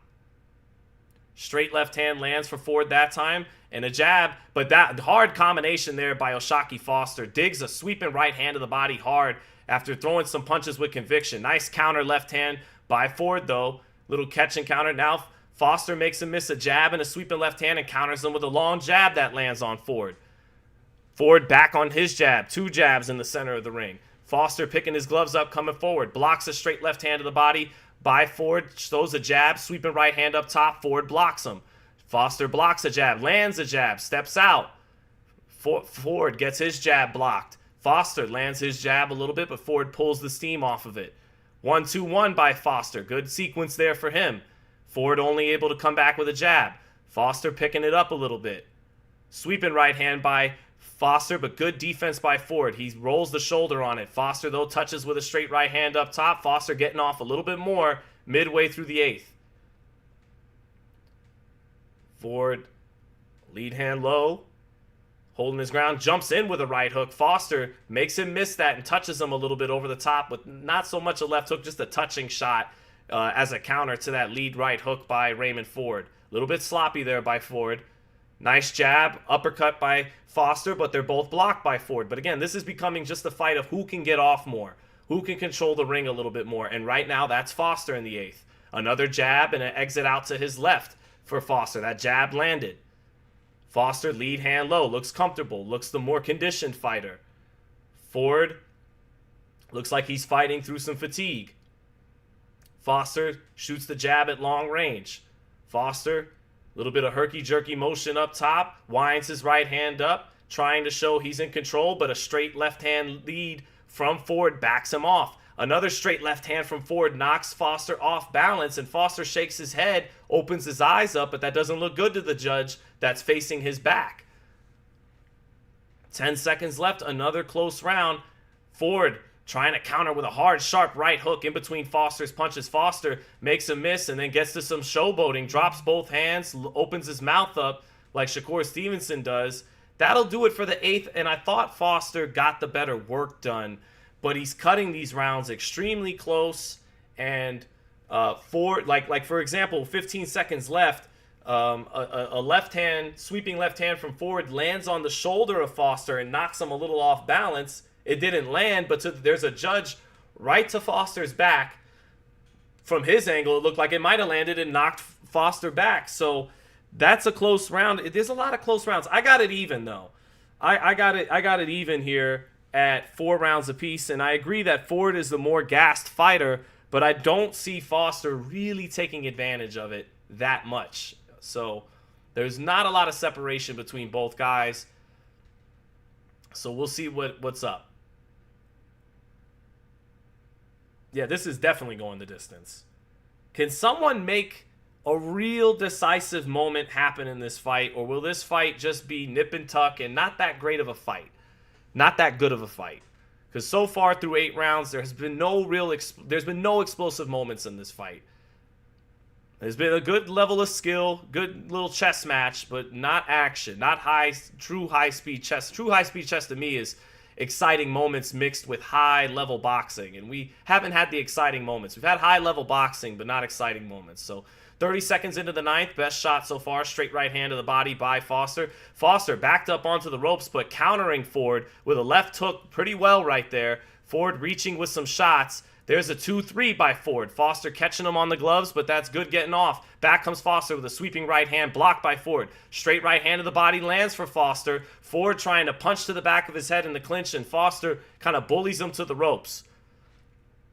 First minute of the round still. 1-2-1 by Foster, and he leans on top of Ford, bears his weight down on a more fatigued Ford. Who's going to dig down here? 2 minutes left in the 9th. Foster with a better first minute of the 9th round there. Nice straight right hand to the body by Oshaki Foster. Some of these body shots have been effective for Foster, and it was Ford early with the straight left hand to the body. It's been Foster with some right hands to the body to just find something, touch something. 1-2-1 by Ford. Foster backs up to the ropes, makes him fall a little bit short. But again, whoever's getting off first is scoring in this fight since landed punches aren't really happening. There's a long jab for Foster. Ford coming forward trying to get his get back. Foster exits out to his left, now shuffles over to his right. Resets in the center. Nice long jab again by Foster, finding a little bit more of a home with that jab. Double jab falls short for Ford. Foster near the ropes, sweeping left hand by Ford. Foster blocks it, leaves the right hand up to say I blocked it. Long jab by Foster makes Ford fall short with a sweeping lead left hand, but Ford's still punching with some bad intentions, but not landing that time. Minute left in the ninth. 1-2 by Ford, fenced off by Foster off the step back. Another 1-2 by Ford. Foster cutting it close. 1-2 misses for Foster. Ford plants his feet in the center of the ring, gets a jab to the body parried. Jab up top, misses for Foster. Foster picks the hand back up, drops it back down, tries to counter with a straight right hand. Ford shakes his hand, no, he missed. 1-2 by Foster, misses, overshoots it, has to reset. Jab lands for Ford. Oh, a right hook lands for Ford off of that, but Foster says it's a headbutt, and the referee agrees and checks after that headbutt. Looked like in real time. Oh, there's a hard straight left hand by Ford in between Foster, but Foster landed a straight right hand too, and Ford says, hit my chin again. So that right hand did land for Foster. I'd love to see the slow-mo on that exchange. Close round, story of the fight. Very close round. I think Foster was a little more effective just with the work, but really, again, it's not a lot to choose from, man. And Foster lets moments off the hook where Ford gets off first, and and some of these punches, the defense of both fighters are so good, you can't really see at times what's landing in real time, what's a headbutt. I want to see these slow-mos here. Now, fights are not scored on slow-mo replays. In real time, it was a really nip and tuck round, man. It could be 86-85 either way. I'd give the edge to Foster. I think he's coming on stronger in this fight than Ford. Shakur is ringside asking for the high guard from Ford, asking for the high guard to say, go to your bread and butter. Walk him down in the championship rounds. We got 5-4 Foster and 5-4 Ford. Oh yeah, that was a lead right hook that was a right hook that landed for Raymond Ford as Foster took a step back. Yep, and that wasn't a headbutt like Foster. They're showing the slow-mo for Raymond Ford. So this could be 5-4 either way. This is going to be a fight where both fighters feel like they won at the end of it. It's not going to be a lot to choose from. Round 10, here we go. And again, can anyone put together a couple of rounds here in the championship rounds? I think Ford might be up by a point, but I don't know. It could be really 1-point fight either way. 1-2 for Foster. Foster getting off. Ford punching to the side of the head in the clinch. Foster smiling. Foster got off first at long range, and then Ford gave him a receipt in the clinch with short little shots. Long jab for Foster. Picks his hands up. Again, 1-2 for Foster. Both of them kind of blocked. The zone has it now a point in Foster's favor, 86-85. Jab lands for Foster. Tries to get to a right hand of the body. Back on his jab at long range. Straight right hand. Nice combination by Foster on the outside. And then smiles at Ford after that. Keeps him on the end of his length and lets go of 2 or 3 shots.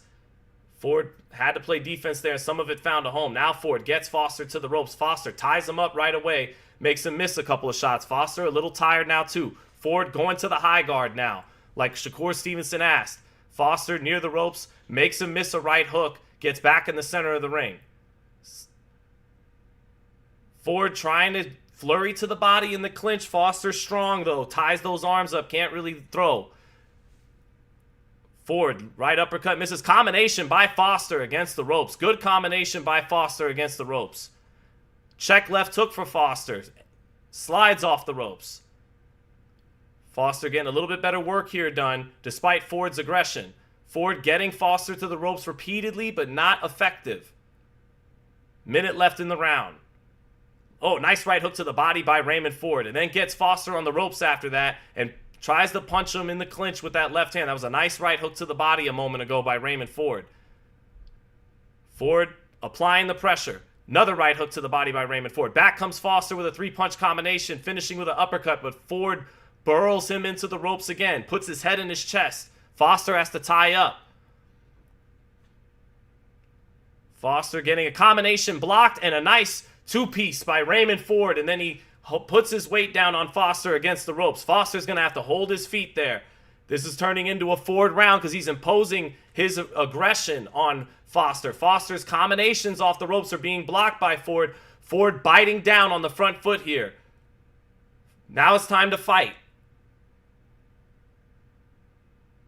Ford wasn't as accurate for 2/3 of the round, but he imposed himself on Foster. Made Foster have to tie up a lot with his back on the ropes. And Foster got some good work done in the first 2/3, but Ford caught him with a 2-piece that knocked his head around there a little bit and then forced Foster to tie up on the ropes. That's making an imprint on the judges in a round where neither fighter's given them a lot to choose from. I think this fight is either 95-95 or 96-94 Raymond Ford. And I'd like to see O'Shaquie Foster be the O'Shaquie Foster that fought Nova and fought Rocky Hernandez and dig down now with some combinations. There was that right hook to the body by Ford. I thought that was a Ford round. In that last minute of the round, he imposed himself on Foster there. So, and again, you know, Foster might be at home, but Matchroom is the more home promoter on DAZN than Top Rank. So either 95-95 or I got it 96-94 Raymond Ford. Maybe 96-94 Foster. It's that kind of fight. It feels just about dead even. DAZN has it even, I'm sure, after 10. There's 2 rounds left, man. I feel like if either fighter can put together 2 consistent rounds, they'll win the fight.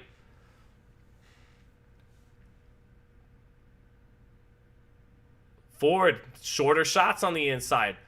Again, a little short left hands on the inside, but back comes Foster with a good combination that backs Ford up. Ford has a reaction and has to clinch Foster.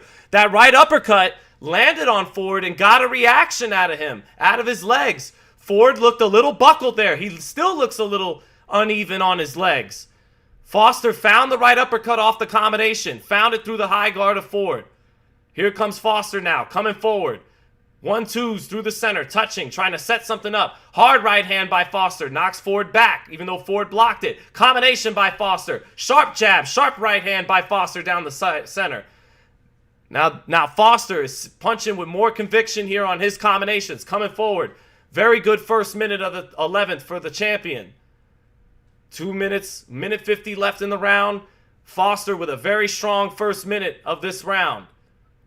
Ford backing up. His nose has been busted. 2-1 by Foster. Ford is on the ropes and eats a combination from Foster. Foster with another combination. Ford is on the ropes. Foster continuing to throw a combination. Ford, not that hurt. Restabilizing himself now. Little bit of blood out of his nose after this last barrage in the first minute and a half of the 11th.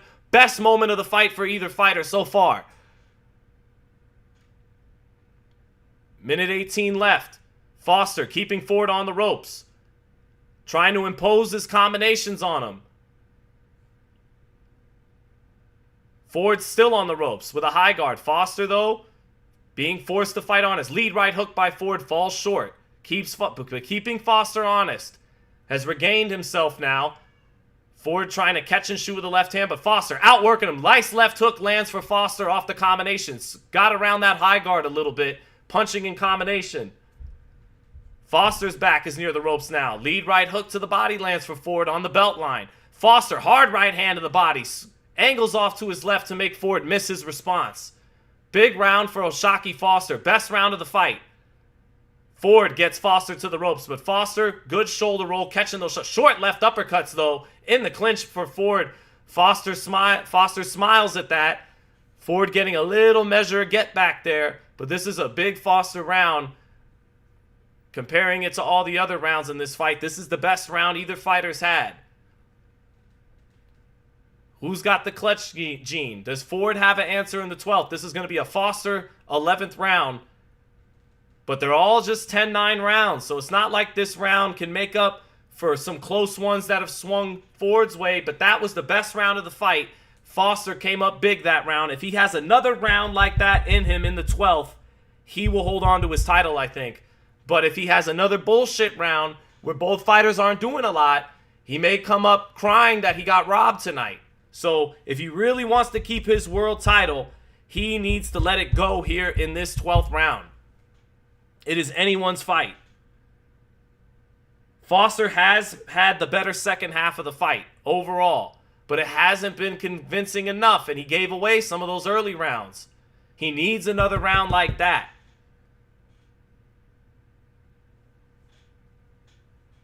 Does he have another round like that? I think he does. I think Ford is the more tired fighter. I think Foster's been here before. Yes, Ford has had a come-from-behind 12th round knockout as well to win a title, but I think Foster has done this more consistently in his career, and it's time to do it here in the 12th. Here we go. 12th round. Foster starts off with the jab. Ford misses a lead right hook. Foster coming forward. Step into him. 1-2s, 1-2s. Combination by Foster. Ford has to stay out in the high guard. Another combination by Foster. Foster piercing with some of these shots in combination against Raymond Ford. Another left hook to the body by Oshaki Foster. Foster entering a flow state now. Slipping shots in response from Ford. More combinations by Foster, I think, will keep his title. DAZN has Foster up by 3 points now, 106-103. Foster with a long jab, getting off first right now. Ford in his high guard, and this is where the talk gets backed up. Who's going to dig down here? And right now it's Oshaki Foster. 1-2, 1-2 again by Foster. Gets Ford into the corner. Ford has to tie up. Ford is the fighter wilting a little bit more conditioning-wise down the stretch of this fight. Minute into the round, Foster, good defense, catches a left-hand counter by Ford and finishes up with a combination. A 2-1, short by Ford, a little more tired, a little less snap on that 2-1. Foster back with a combination. Ford swinging hard with a right hook up top. Foster makes him hit nothing but air, resets his positioning. Foster, 2-1, right uppercut, angles off with a left hook. A lot of it being blocked, but he's getting off more now than Ford. Another little touch combination. Ford breathing heavy compared to Foster. Halfway through the round, it's a Foster round, but he's got to keep his foot on the pedal here. Now a nice straight left hand lands for Ford. Backs Foster off. Foster comes back with a combination, and all of that's blocked, but it's making an imprint to the crowd and to the judges that he's outworking in the 12th round. Minute 10. Ford's going to need a big shot here to offset the activity of Foster. Oh, there's a good right hand by Ford off a lead left hand, but not enough with a minute left. Ford trying a left uppercut counter. Foster shakes his head no as he parries it, stepping in. Foster slowing down the last 45 seconds. Ford getting off some more shots. 1 and 2 here and there. Not very effective, but getting off first a little bit more in the last minute or so. Now Foster misses a 2-1, smiles. Foster's in the nice counter jab by Foster and shakes his head at Ford to say, yeah, I got the advantage there. 20 seconds left. Ford misses a left hand over the top. Foster back on his jab. Crowd is enjoying this conclusion to the fight. This is a Foster round. Not nearly as conclusive as the 11th, but he's won it. And I think the champion has done just enough to hold on to his title. To the scorecards we go. I thought Foster won this fight 115-113. I think those last 2 rounds in a nip and tuck fight back and forth should give it to the champion. I think Oshaki, maybe 116-112. Maybe they have it a draw. You got to consider some of the early rounds went to Ford. And also, again, that Matchroom is more the lead promoter on DAZN than is Top Rank, who's new to DAZN. And DAZN owns a 40% stake in Matchroom. These kind of things, unfortunately, in boxing, it's a thing.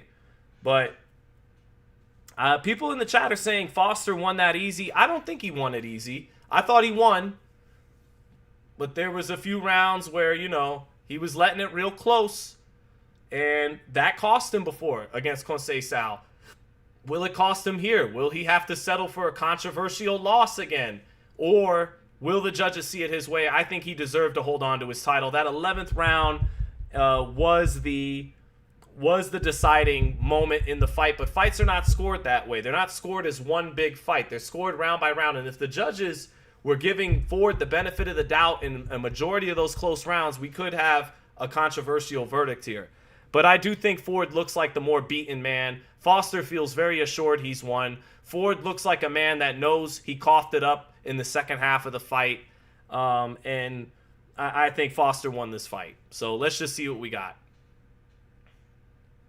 Yeah, Foster digged with some really good combinations in the first minute 20 of that fight. And then it just became, nip and tuck. Not a lot to choose from both fighters down the stretch of the 12th. But Foster's strong first half of that round won him that round. And again, the signature moment of the fight was the 11th. So, ultimately, kind of like Inoue and Nakatani, these guys were a little too skilled at times for the action we wanted. Again, I come from an era where even the most skilled fighters would still produce an incredible action fight. Nowadays in boxing, it seems as though you got to choose one or the other. Do you want action or do you want high-level chess? Because very rarely does true high-speed chess break out. It did against Devin Haney and Vasyl Lomachenko, for example, a couple years ago.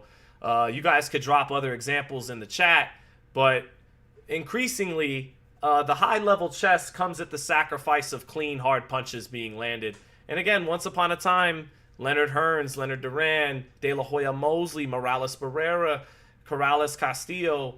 You got both, although Corrales Castillo was more of a phone booth fight than those other fights I mentioned where there was a lot of vicious exchanges on the outside with a lot of hand speed. But yeah, I mean, solid chess match, nothing special of a fight, but high level of skill, and I think Foster won it. Let's see what we got. Here we go to the scorecards. 114 even. Not surprised at that card. 118, 110. And 116, 112. Those sound like Foster cards. So the winner by majority decision, Oshaki Foster. So Foster, 10-2, 8-4, 6-6. I didn't see 10-2, but again, if you're scoring the thing is, I think in the back of my mind, I was thinking maybe Ford would get a lot of those swing rounds. But Shakur Stevenson is triggered at ringside. He's mad. You mad, as my guy Cameron would say. You mad, Shakur. Come on, he won. He backed everything up. He won, bro. Shakur, you are hot. You are more accomplished than him. 4 divisions to 1. Mad world titles to his 2. But, now Shakur is in the ring, and he is mad. Shakur, this is the most pissed off I've ever seen Shakur Stevenson. This is the most angry I've ever seen Shakur Stevenson. Oh, he is pissed. He is mad.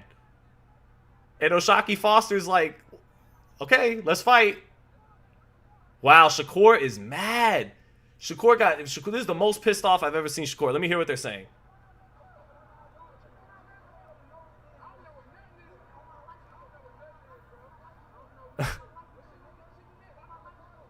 Foster's smiling. Let's do it next.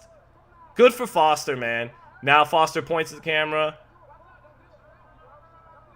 Foster saying, don't disrespect me. But Foster doesn't even have to get as angry as Shakur. He did what he said he was going to do. And if you're that upset, Shakur, you can try to whoop his ass at 135 in a fight you'd be favored in. But my God, did he get under Shakur Stevenson's skin? And that is funny. That's funny to me. That's pretty funny. That's the most pissed off I've ever seen Shakur. You know what, though? Good for Oshaki Foster, man. He went up against the Avengers, as he called them. Ford was hunting him down in this fight, and he essentially was given, hey, beat this guy if you want a shot at the man, Shakur Stevens. And he beat him.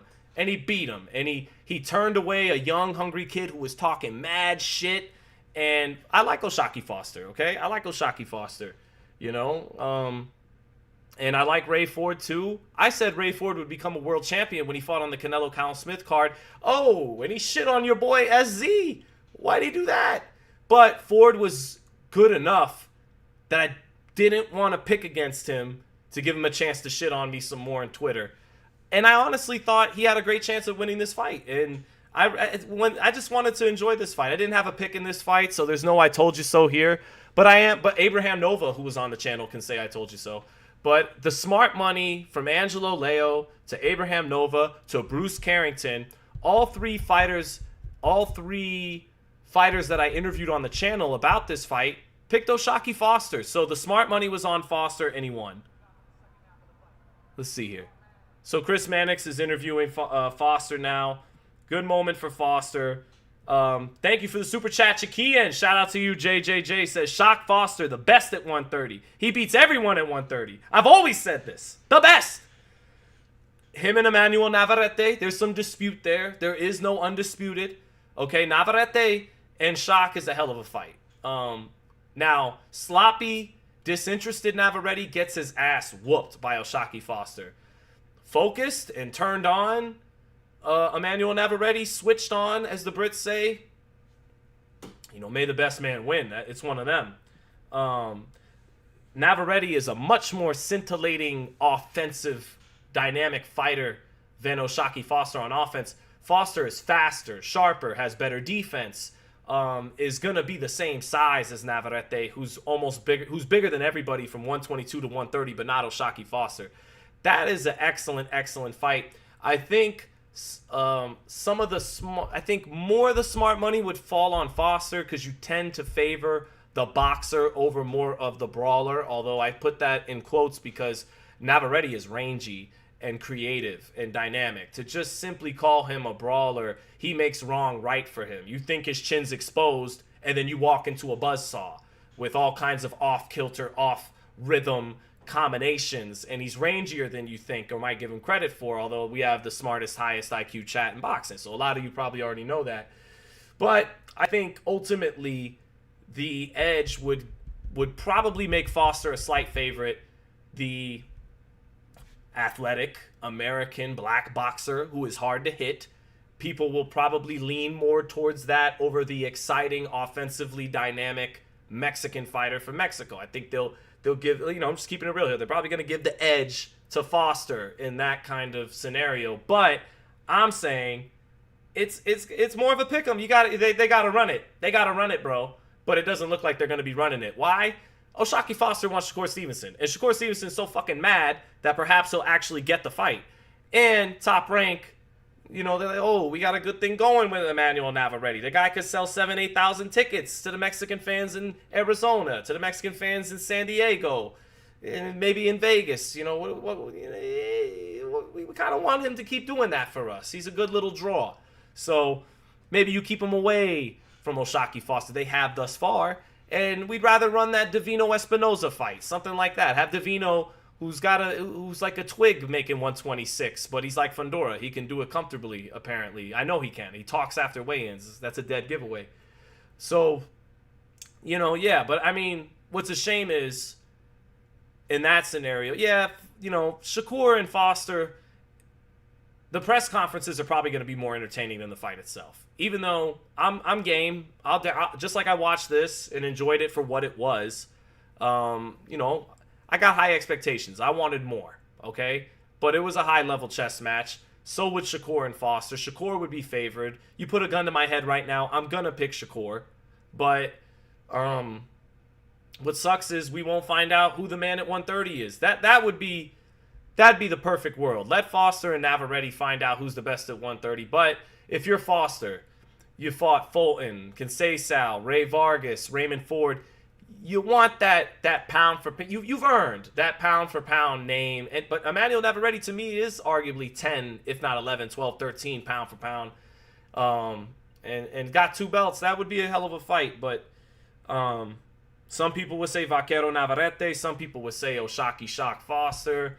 The only way they could really find out is mixing it up in the ring. But and my man Chikian says, you guys have no idea how happy I am for Shock. This feels like a big break for him. If anyone doesn't know his story, you got to hear it. It's just awesome, man. O'Shaquie Foster, kind of like my favorite fighter ever, Bernard Hopkins, genuinely has changed his life around. I believe he went to jail, if not prison, for armed robbery, right? So once upon a time, he's a guy you may not want to be around, okay? But these days, he's a classy, focused, hard-working, individual, okay, and contributing member to society. He's down to earth. He isn't one of these guys who had the red carpet intro to boxing straight from the Olympics, has some of that diva personality. He's more of a down to earth, relatable, normal guy who fucked up in his life and then got his shit together and is now a really quality champion knocking on the door of the true elite of the sport. So you got to give credit to a guy like that, man. You know, I love Bernard Hopkins, and that was there's some similarity to that story.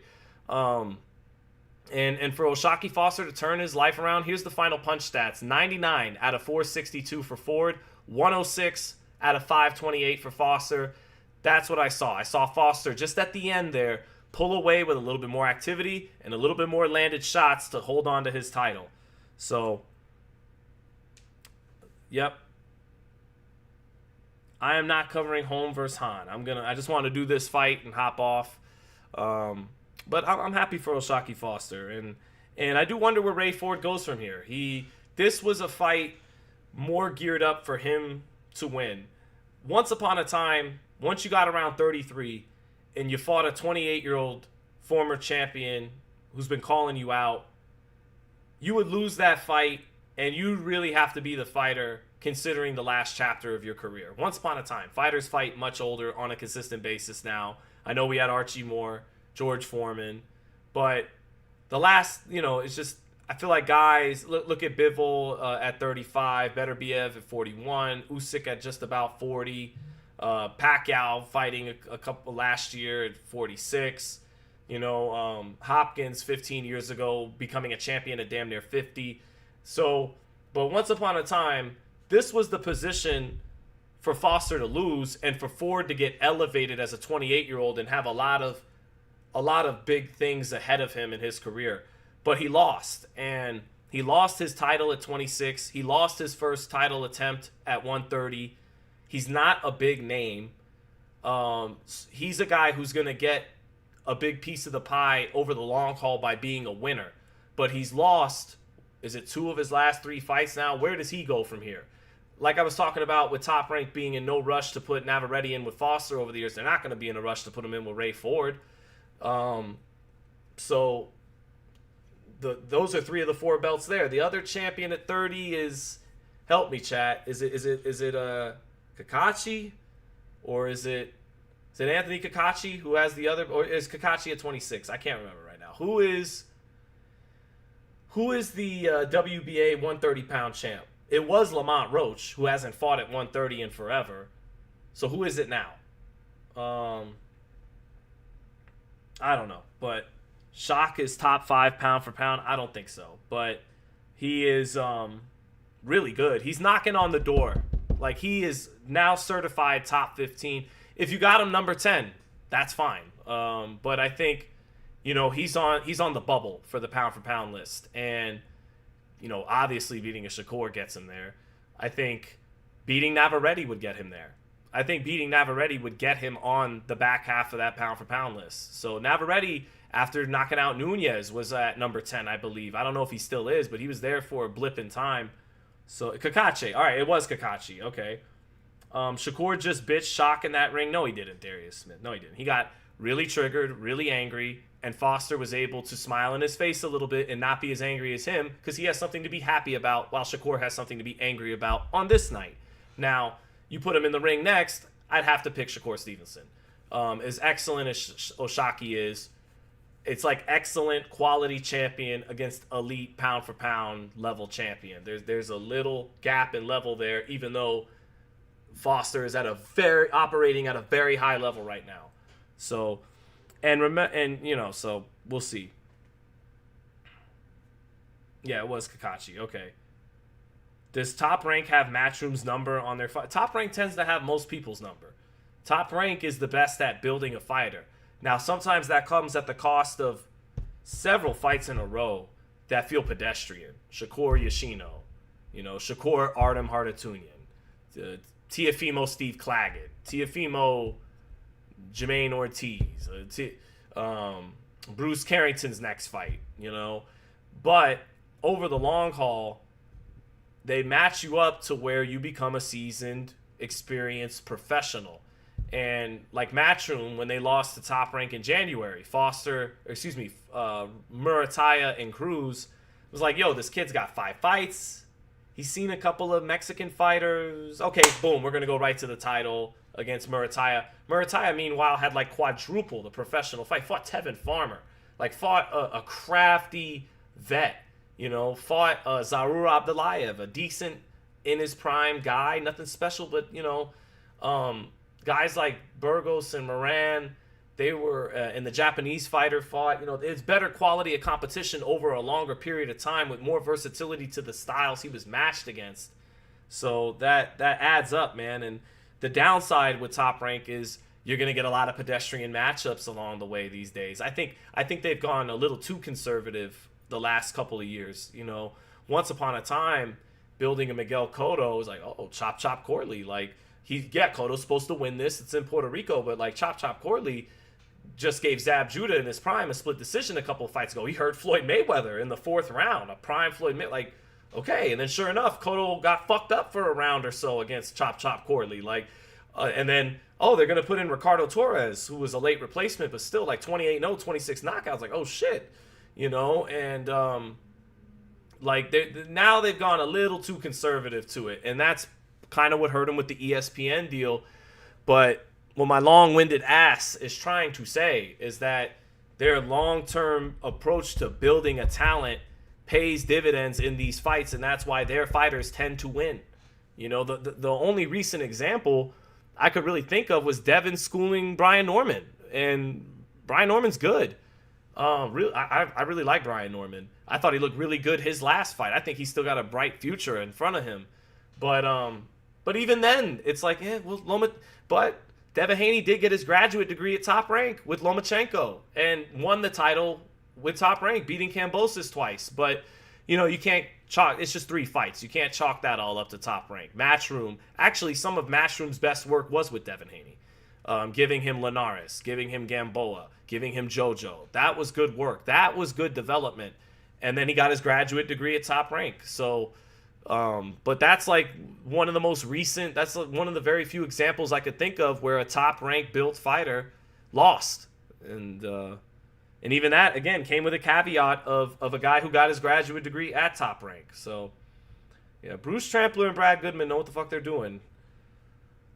Loza down under, thank you for the super chat. Thank you so much, Loza. And Loza was saying I'm the best at this. I appreciate it. Other people would disagree, but I'm happy you think that way. And of course I think that way. But let's see. Ford did all that tough shit and got hurt bad in the 11th and beat up in the 12th. All that tough shit. Hey, man, he came to win, okay? And he wasn't a scary fighter. He came to back up everything he said. Conditioning hurt him in this fight. Foster being in better condition, cardio-wise, being just as fresh in the 12th as he was in the 1st, won him this fight as much as anything else. Ford, we called it in the 6th round. Once he couldn't sustain that high guard pressure, put his hands down, and was starting to sweat heavily, take deep breaths. Not deep breaths, but deeper breaths than what Oshaki Foster was doing, who never really had to take a deep breath in this fight. That conditioning cost Raymond Ford as much as anything, as much as the length and the craft and the... Foster had it in the tank in the championship rounds to pull the trigger in combination, and Ford did not. And I think that cost him this fight as much as anything else. So, Shock gives Core all kinds of trouble. You know, I don't know. Shakur is significantly better than Raymond Ford, who I still think is good, for sure. But he's he's like 2 steps above Raymond Ford, maybe 3. And Foster, up until the 11th round, man, was struggling to land on Ford, and other fighters have landed on Ford. Klomatov landed more on Ford consistently, despite getting knocked out in the 12th, than Foster did in winning a 12-round decision. So Ford is not some defensive wizard, although I think Foster got the best defensive version of Ford. I think Ford, knowing he was fighting someone as athletic, as quick as he was, and with the length and the skill of Foster, I think he showed up more switched on defensively than ever. That might have been part of what took his cardio out in the second half too. He's not used to having to be that defensively responsible every second of every round. And really skilled fighters like Usyk in the heavyweight division tire guys out like that. I got to worry about every feint. I got to worry about every probe. That becomes mentally and physically exhausting. Ford against guys without the length and the skill set and the speed of Foster would concede some shots because he knows when it's time for him to get his get back, he's going to be so sharp, he'll overwhelm the work they got off, right? But against Foster, he knows at some point in the fight, his get back, his moment to let his punches go, it's not just going to snap his fingers and get off a combination. Foster is extremely good defensively too. So that means you got to go nip and tuck all night long. And Foster was more prepared, better conditioned for that. Abraham Nova said that was an advantage for Foster. I noted that as a advantage for Foster coming in, the more pre-punch sophistication. He's the guy switching stances more. He's the guy feigning a little bit more, getting a little cuter and more savvy positioning-wise. Ford ultimately has won his biggest fights and had his best moments coming right here and letting the speed and the sharpness do the rest and the combinations. He in this fight again, he couldn't. That's not enough. There's a level higher than that. You got to go feint for feint, counter for counter, slip for slip, pull for pull, and he couldn't do that over 12 rounds with O'Shaquie Foster. So and then with the belt hanging in the balance, Foster picked the perfect time to pull away in the last 2 rounds. So that's my analysis. Chikian says, thank you, brother, again, for the super chat. Says, Sean, where does Ford go from here? The drawing board. Back up the rankings. A fighter like him, who's not a draw, who's very tough to beat, but hasn't been in the winner's bracket enough to force big opponents his way. O'Shaquie Foster has been in the winner's bracket enough, with the exception of the Conceição fight, which a lot of people thought he won and he avenged in a rematch. When you're a fighter that is hard to beat, hard to hit, especially very skilled, can fight with anybody, but you're not a draw. And that applies to O'Shaquie Foster, even though he drew a good little crowd in Houston tonight. You got to stay in the winner's bracket over a long span of consistent time to get the marquee opponents. O'Shaquie Foster has arrived at that point in his career. Good for him. Raymond Ford, in losing 2 of his last 3 fights, has been in the loser's bracket too often. He's too good. He's too fast and too sharp and not nearly a big enough name and hasn't been winning enough lately that he now is forced to the only position he can do, climb back up the rankings and start all over again and not start all over again because, the boxing world knows who you are. You could always work as a credible B-side, but in the 130-pound division, you're a very dangerous B-side. You're a formidable B-side. You're a B-side that why would a fighter who's gaining momentum with his title or his drawing power risk it against you who brings nothing to the table? You haven't been a winner lately and you aren't a draw. So he's got to climb up the rankings and work himself back into a title shot and a title win. That's the only route for Raymond Ford now. But I could be wrong. Sometimes the way in boxing, the way it works is you have a name, you have a credible championship level name, and you get an opportunity. You never know, Shit, Eddie Hearn is a good promoter. He's got a good promoter. Eddie Hearn could get him a Kakashi fight, Is he going to say, he might get him a fight. Hey, kid, I got you this fight in Ireland. DAZN said they needed a credible opponent for Kakashi. Kakashi needs a credible opponent back in Ireland to sell 15,000, 20,000 tickets to those crazy mix over there. And I can say mix because I'm part Irish. So if you got a good promoter and you do have a name in the boxing world, maybe he gets another shot. But barring that, which is possible, he's going to have to work his way back up the rankings and get himself into the title shot. So there you go. Now, the judge Rymus 718 says, what judge scored that a draw, though? I think if you were given the benefit of the doubt to every single round that was close to Ford, you could get a draw. But Paulie Malignaggi calls that being a scumbag. That's what Paulie Malignaggi calls that. I'm just using his words on it. Chikian, thank you, brother, said, do you think the weight cut is too much for Ford? Yeah, he's younger, but he's also a bigger kid. Look, Foster when I put it to Foster about the weight, which I put it to him before the Fulton fight, and Ford took it as me getting excuses ready for O'Shaquie Foster in case he lost, when really it was just, look, he's listed at 5'8". He has a 72-inch reach. He is a big guy in the 130-pound division. He's not in his 20s anymore. And he's been making this weight for more than half a decade now. That shit catches up to a lot of guys. So I asked O'Shaquie, is that a problem? And O'Shaquie, I remember he's told me, I'm a vegetarian. He said, I'm not a foodie. You know, I'm not a foodie. I eat to get full. I don't indulge. I am a foodie, okay? And your boy's been eating a lot of protein lately, okay? I'm going underneath another body transformation right now, getting bowled up. But he's not a foodie. And he said it's Raymond Ford who's going to have a tough. He said, just like Stephen Fulton. He said Fulton was this smaller guy coming up in weight. He's like, but he's big. He gets big in between fights. I don't. I keep myself in shape all the time. He said that it would be Ford who would have more of a problem making weight. When they got to the fight week at the press conference, I did notice that it was more Ford who had the sunken in and hyperextended cheekbones. I mean, that's just his bone structure anyway. He's got protruding cheekbones, you know, as Emmanuel Stewart used to say. But he had more of that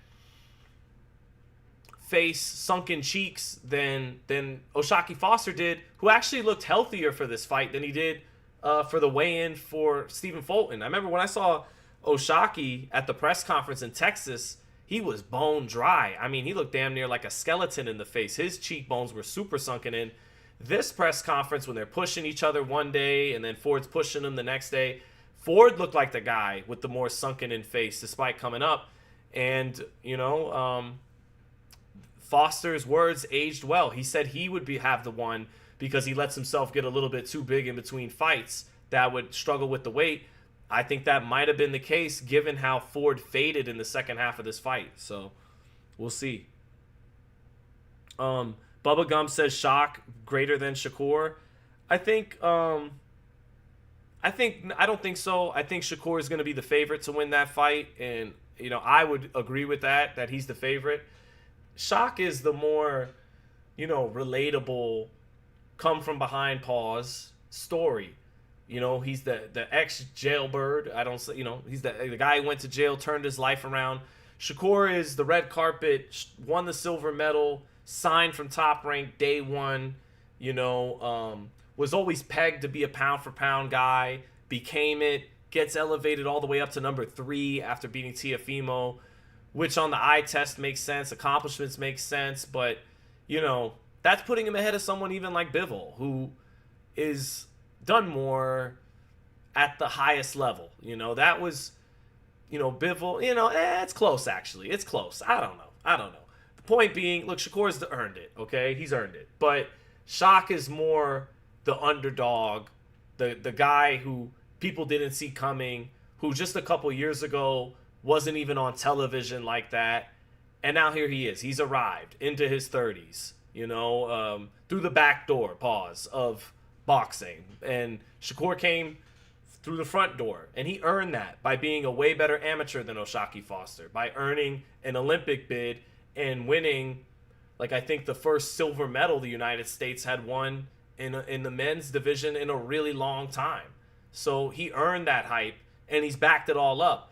But I think for people who are rooting for Shock over Shakur, I think it's a perception of he's more the everyman, kind of underdog, relatable guy against the star athlete, a little bit more diva-ish, entitled guy.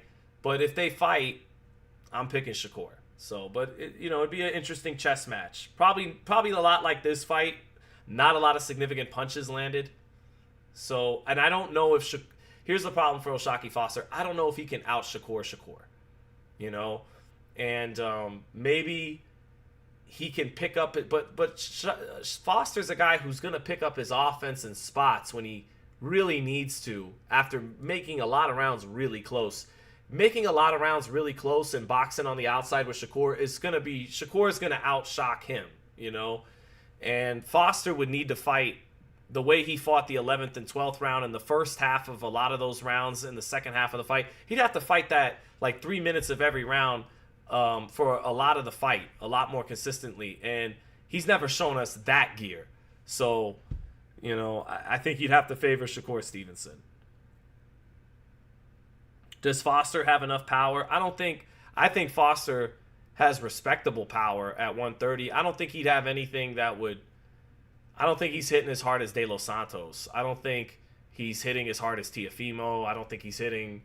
I don't think he has a... No, I don't think he would have enough power. He's not knocking out Shakur. That ain't happening. That fight is going the distance. And I think Shakur is a little sharper, a little more accurate. And I think they both play a lot of the same game for a majority of the rounds in their career, and I think Shakur is better at playing it than O'Shaquie Foster. So, but good fight. I like the fight. You know, interesting fight, if not a good fight. Interesting fight. Build up would be good. O'Shaquie's earned it. Now I'm just repeating a lot of the same things I've already said for the last 30 minutes since the fight stopped. But you guys keep asking about it. I'm happy to talk about it. My son picked Foster. I swear to God, I keep forgetting. Let me call my wife and see if we can get the best. My son picked Foster. He's picking everybody correctly. Let's see if we can get the best boxing analyst in the house on the live. Let's see. I gotta turn my Wi-Fi off on my phone. Please leave your message for Kevin. My wife's phone is dead. I gotta see if we can get the best boxing analyst in there. Okay, hold on. Here we go. Shock does deserve the flowers. Ford is a good fighter. I couldn't agree more, McLean Terrain. I couldn't agree more. Couldn't agree more. So, what's up, Gurgy65? Shock pulls back with his head up. That's not going to work with Shakur. Good point. Your call has been... You can do that when you're the sharper, longer boxer, more athletic guy. I mean, there was times that cost him in the fight against Ford. Against Shakur, it's going to be an issue. So, saw your video on the Benavidez situation. Keep us up to date, Sean. Thank you, Paulie Walnuts. So, Secret Dance Move trolling me. But Secret Dance Move, he's in every live. That's all you could ask for. He doesn't particularly like me, but that's okay. But I didn't even... See, you're doing a good job, Secret Dance Move. You get me gun shy enough to where I haven't even been picking as often lately. Shock has better accuracy than T.O. He does. But T.O. is, you know, a better puncher for sure. A stronger fighter. And but not good against boxers. And Foster will be definitely more well-schooled with his style against a boxer, but I still don't think it'd be enough. Sean, you're on a horrible run of picking winners. I'm really not, though. Not a horrible run. Let's see. I had Fundora knocking out Thurman. I had Benavidez stopping Zurdo. I had Inoue beating Nakatani. I had Keyshawn beating Albright. I picked Fabio Wardley wrong. I picked Richard Torres wrong. I mean, I had Shiraz and Usyk winning their fights, and they did, but I get it. Those don't count. Those were such mismatches. I mean, really, yeah, that's like from the last month. That's 4-2 Secret Dance Moves. That's not a horrible run. That's actually winning at NBA Finals. So you got to pull some receipts, Secret Dance Moves. We got to go down the line of fights. Okay, I had Baumgartner beating the Korean fighter, but I get it. That doesn't count. It's a really wide, easy fight to pick. Secret Dance Moves, you got to respond to that. Those are facts. So, Kenny Power says you've been better this year, Sean. I mean, I was on fire for a really long time. And then, well, okay, so Secret Dance Move says, I do like you. You have good take on Turkey and Zuffa. Okay, a little bit of a compromise there, Secret Dance Moves. But let me show you something. Let me show you all something. What Prime SZ was doing. Okay? Damn, hold on. I can't. Here we go. Let me show you what Prime SZ was picking in his heyday, before he got a little bit washed, a little bit older with kids, and bitter about Saudi Zionist control of media in America and of boxing. Okay, let's just now let me take a trip down memory lane. Okay, here we go. All right, you see that? See how it says? Hold on, let me go to my stream. Make sure. Hold on. You see how it says? You probably can't, but hold on. Let it crystallize. Damn it. How do I go to my Facebook and share it? Hold on. Hold on, goddammit. Hold on, goddammit. Where was... Let me see if I can search this. Pics. Let me see. Here we go. Okay, all right. Receipts. Are we ready for the receipts, chat? Here we go. All right. This is for secret dance moves, okay? Now let's take a look here. All right. This is when I was in a prediction league and I was on Fight Hype. So you see right here, Fight Hype Sean at the top. 14-0.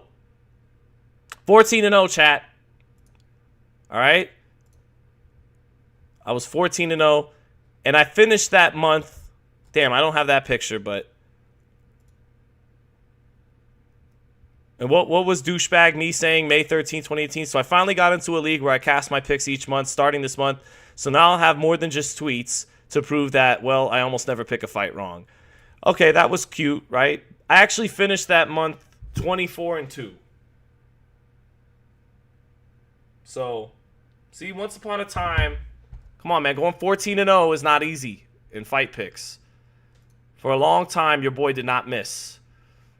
But then other things entered the fray in boxing that switched my mind up, messed me up a little bit. So anyways, I did have Ryan Norman beating Devin Haney. I did. But I also had Abdullah winning on that card and David winning on that card. They handled business. And obviously Bam, which is a gimme. But the 50-50 fight was Haney-Norman, and I got it wrong. Okay. But I did have Haney and Teofimo beating Lomachenko, which they both did. All right. I had Valdez upsetting Burchelt. That was kind of a big upset. I had Teo upsetting Loma when he was 4-1 underdog. All right. Let's.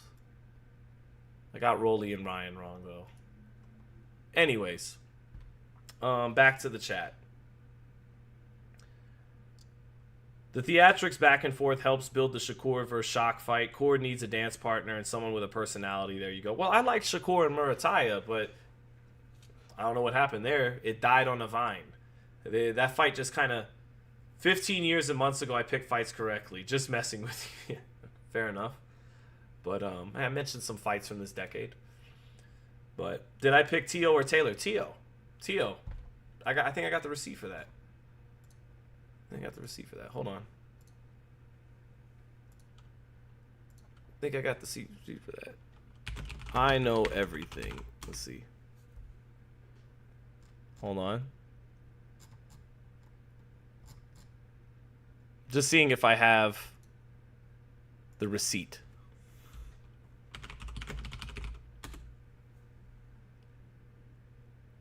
Let's see.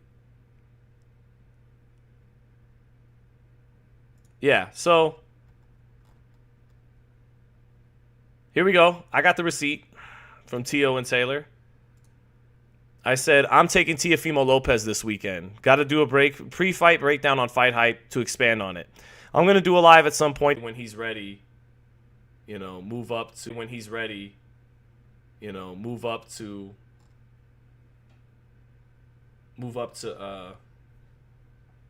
featherweight when he's ready. Okay, got a super chat from my man Kenny Powers. Says, let's be honest, Foster nor Navarrete really wants Shakur to drop down to 130. He would win easily against both. Can I get your thought on who Frank Sanchez's next opponent should be? Panama says Frank Sanchez should fight another guy on the secret sauce. To be fair, Panama, they both look like they could be in Mr. Olympia competitions last week. Him and Torres. But, but I think that Shakur can't get to 130. That's why he left the division and missed the weight in a title defense against Conceição. So, to be fair to them, I don't think he can make that weight anyways. Now, as for him beating both of them, yeah, he'd be a favorite against both of them. But, Shakur, he filled out nicely at 140. He's, Denny, even though Navarrete came in poor form, he got his Eric Morales against Zahir Rahim kind of physique going in the Denis Berinchyk fight. He lost to Denis Berinchyk. So he would beat Denis Berinchyk on his best night. I believe that. But that's a problem fighting someone like Shakur, big picture wise. And then, I think Shakur beats both of them. But Shakur is not getting back down to 130. And he may have to fight Foster at 135. And I think Foster will hydrate well at 135. Shakur might be a little bigger, but getting back down to 135, I don't know. I think they're both, Foster's got long arms, 5'8". I think 135 might look good on him. He might look stronger at 135. So it's a good fight, but I do agree with you, Kenny, that you put Navarrete or Foster in with Shakur. I favor Shakur to beat both of them. But it's an interesting fight. Who do I got? Foster versus Navarrete? I give a slight edge to Foster.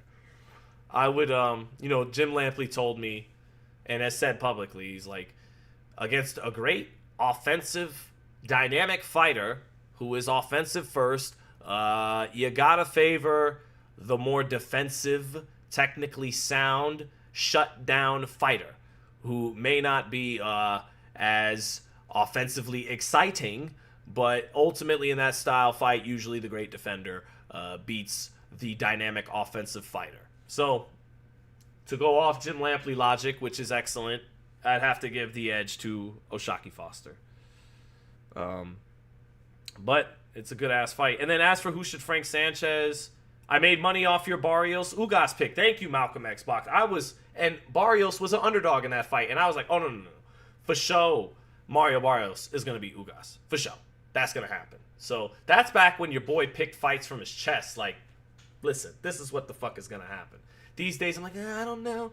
This guy does this and this guy does that. And, I'm a little bitch about it. So it is what it is, okay? Prime Sean, though, didn't play that. Prime Sean was a beast. Now I'm 34. Now I'm like Shaq on the Suns, I got it some nights. I'll make the All-Star game.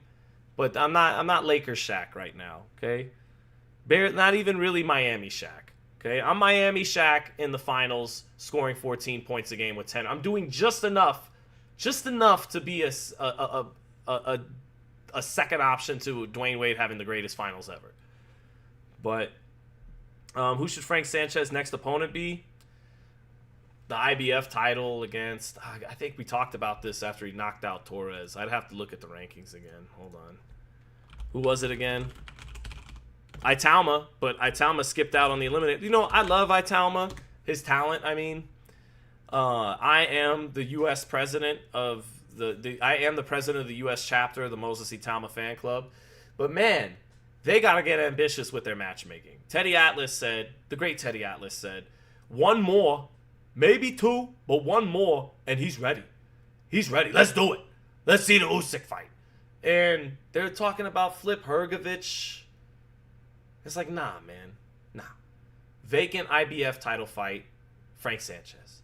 Or Daniel Dubois. Or Guy Cabiel. Come on, bruh. You are ready. We know. Okay, you know how I was saying a second ago, I used to pick fights on my chest?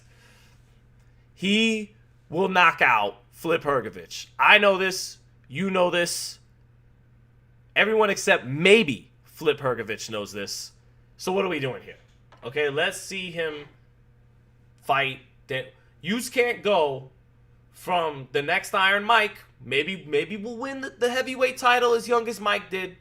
So now I'm gonna be 22 and fight Flip Hrgovic. No, bro, you are ready. You are ready. You punch really hard, really sharp, really fast, You are a southpaw with a nasty step back game, 6'4", 240.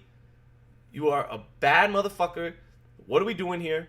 You will beat those guys, okay? Some people will think it's too soon for you. That'll be really fun. I'll say it from my chest on that too. He will beat Daniel Dubois. He will beat Frank Sanchez. He will beat Agit Kabayel. But he might not, okay? But he will. So just fight them. And Usyk, in case you didn't watch his last fight, didn't look good against Rico Verhoeven. So step to it, man. Get it happening. You could beat Usyk if you're Moses Saitama. You could do it, okay?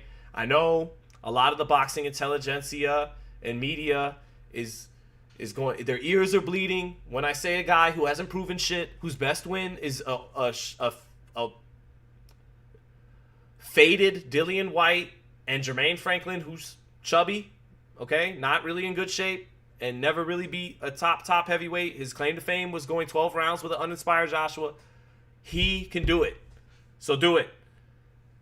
You're rushing Moses. Hrgovic is the next fight. I mean, it's safe. It's, you know, I get it. It's safe. It's smart. I guess I'm more ambitious than Moses Saitama's team. I think he could do it. Teddy Atlas thinks he could. Fuck what I say. Teddy Atlas thinks he could do it.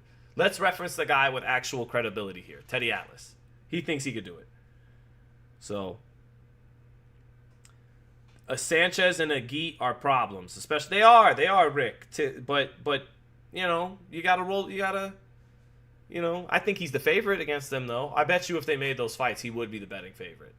So, you know, sometimes you got to take a risk, and I think he could do it. I'm not trying to get him beat. I'm the president of the U.S. chapter fan club. Me. So, but all right, guys, we're winding down. There's still like 500 people in here, which is awesome. You guys are great. Who do I got for Roach and Zepeda? I'll defer to Crawford. Crawford says Zepeda might be a little too much for him. Cruz's volume at top. Cruz is sharper than Zepeda, though. Cruz is a sharper puncher, more velocity, and I think one punch power hits harder than Zepeda. Zepeda, though, has longer arms and more swarming volume, more length. It's a good fight. It's a really good fight. It's a really good fight. It's a really good fight. It's a really good fight. But look, think about how much work he gave Shakur. Like, I think Zepeda obviously lost, but you know, I had it like 117, 111, maybe more 116, 112. I didn't see that fight as 11-1 as one of the judges had it. 10-2, I think Zepeda, he touched up Shakur. He landed a lot of good shots in the first 6, 7, 8 rounds. He did well in the Shakur fight despite, you know, clearly losing. So, you know, I don't think Roach is Shakur, even though he's really good. So, you know, Roach at times doesn't have the highest output. He'll lose rounds because of that. Zepeda is going to work.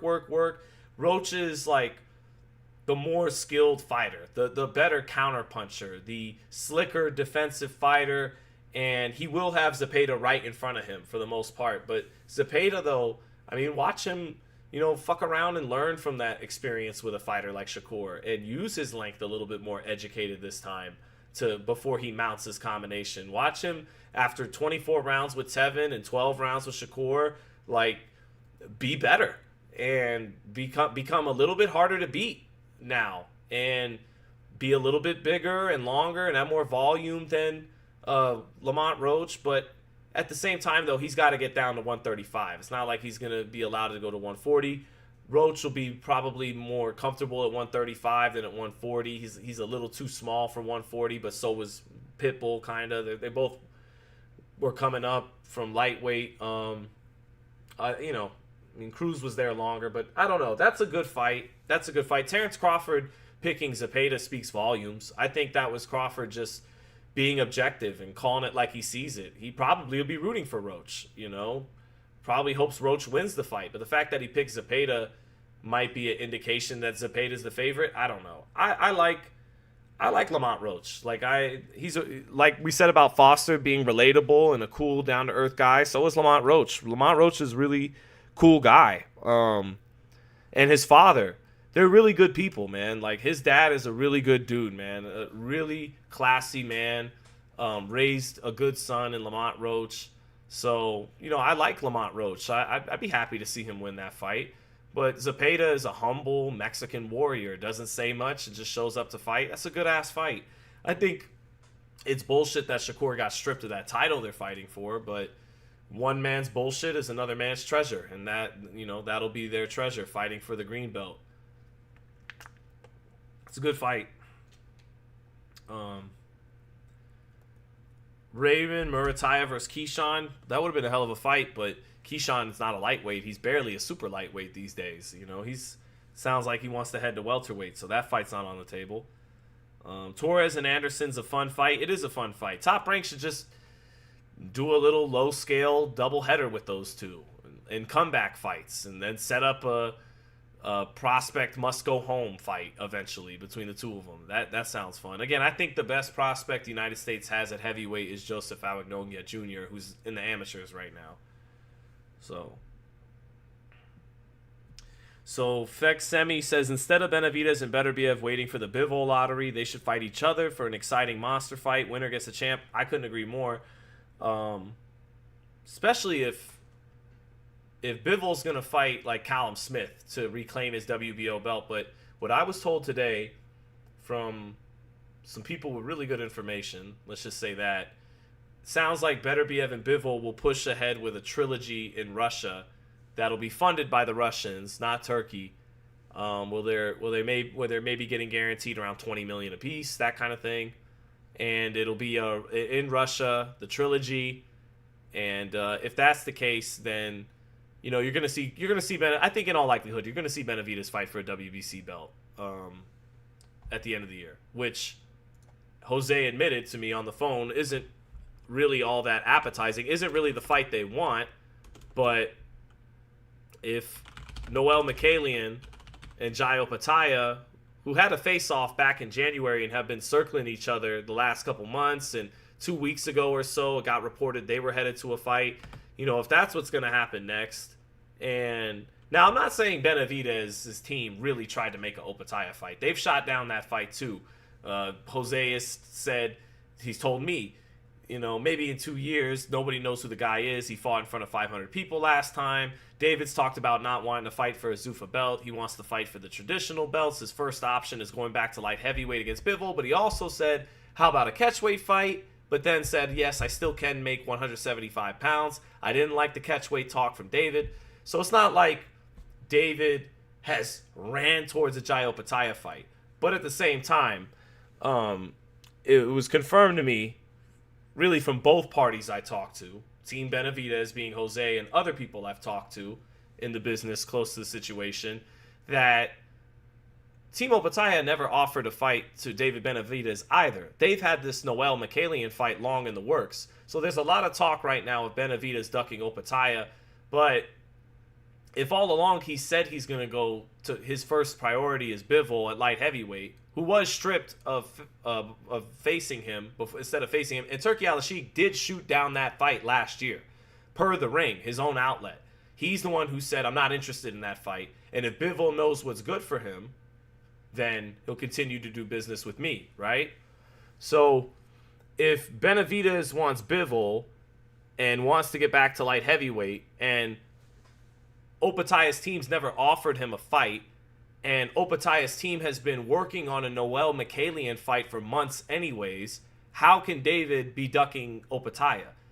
What I think is neither guy's ducking each other, and I hope they fight someday, soon. I hope that Benavidez fights Opataya if he can't get Bivol or Beterbiev, But with Mikhailian and Opataya ready to be booked, Bivol and Beterbiev maybe ready to be booked, in a perfect world, Bivol winds up fighting Benavidez, but that fight's not going to make Bivol nearly the money a Turkey subsidized or Russian boxing federation or government, whoever is going to be putting up the money in Russia.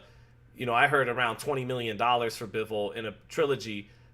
He's not going to go, nah, I'll fight the younger guy, Benavidez, instead of the 41-year-old for less money in America, really as a B-side, even though I'm the champion. He's not going to do that. his manager Vadim, who's really smart, isn't going to do that. So if you're not fighting Opataya next, and Opataya is fighting Mikhailian next, and you're not getting Bivol or Beterbiev, then what Jose did was try to get his hands on the green belt. And the WBC, pulling shenanigans, winds up mandating David, even though they never really mandate a unified champion with other organizations to be the mandatory for someone else. So, it's a lot of bullshit in all directions, as usual in boxing. I just don't think Benavidez is ducking Opataya, and I definitely don't think Opataya is ducking Benavidez. So, I think you could spin it. You can spin it whatever way you want, whichever side you're loyal to. I'm just trying to lay it out what the facts are as told to me from people involved. So that's that.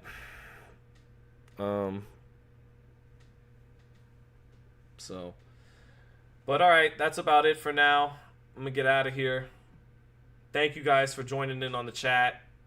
You guys were awesome tonight. We had about 800 people during the fight. And yeah, man, that's it. Anything else I could touch on? Last chance, chat, to shoot anything my way. Other than that, I'm out of here. If he's a true Pacquiao disciple, he ain't ducking no one ever. Well, it'll tell over time. One thought I had, a lot of people I see, because I think David is a PBC fighter, and there's some talk of the money stuff and this side of the street. He's with Zuffa, I'm with PBC. That reeks to people like, okay, he's Errol Spence playing keep away from Terrence Crawford. He's Gervonta Davis playing keep away from Shakur and Devin Haney. But I think this is different. I think in this case, the temperament of Benavidez is a little different than those guys. All fighters like to make money, but I think he's a little bit more in love with boxing and the history of boxing than Errol Spence and Gervonta Davis. Now, that doesn't mean he doesn't do what he's told. That doesn't mean Al Heyman doesn't have his ear, because he does. But I think in this case, look, Gervonta Davis was never a mandatory for 2 or 3 years for a guy that just wouldn't fight him. Okay, he was the guy getting called out and never really showed interest. Okay, that was David with Canelo. He was Canelo's mandatory for multiple years, calling him out left and right, and Canelo didn't want the fight. Gervonta Davis and Errol Spence were never a guy's mandatory in another weight class, and I'm referencing Benavidez and Bivol, calling him out repeatedly, and like the shoe's on the other foot. And again, Benavidez has been wanting Bivol. Benavidez has been calling out Bivol. Benavidez has been Bivol's mandatory, and Bivol has been stripped of his title instead of facing him. Bivol's promoter or financier, Turkey, shot down the fight. I think in this case, it's the other way around. In this case, I think it's more David Benavidez is like Terrence Crawford, where he wants Errol Spence, he wants Keith Thurman, he wants Danny Garcia and Sean Porter. And then eventually, when he gets those fights, like Sean Porter, like Errol Spence, he wins. Okay? I think that's the case with David Benavidez. He wanted Canelo. He wants Bivol. He'll eventually... Now, Opataya, that's a new fight ever since Benavidez got to cruiserweight. He hasn't shown as much conviction wanting Opataya as he wanted the light heavyweights and as he wanted Canelo at super middleweight.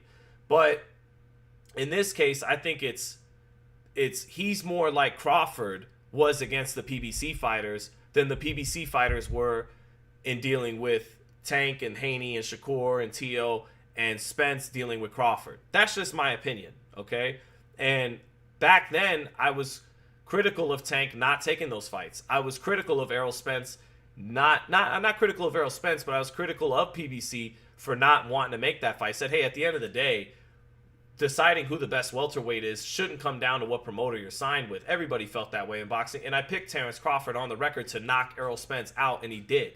So, but in this case, I don't think so. I think if anyone's ducked, it's been Bivol who's ducked Benavidez, and it's definitely Canelo ducked Benavidez. Bivol, that's a little more gray area. Bivol got an injury. The WBC acted too quick in stripping him. They didn't let things play out, but his promoter shot it down, and he did not defend his title. He vacated it, got stripped, and that was that. So, I think he's more not a 1-to-1 situation, but I think he's more like Crawford was not getting the opportunities he really felt he could win than he is doing the big A-side PBC thing that a lot of the media people and boxing fans hate and kind of cast that narrative on him. But that's just me.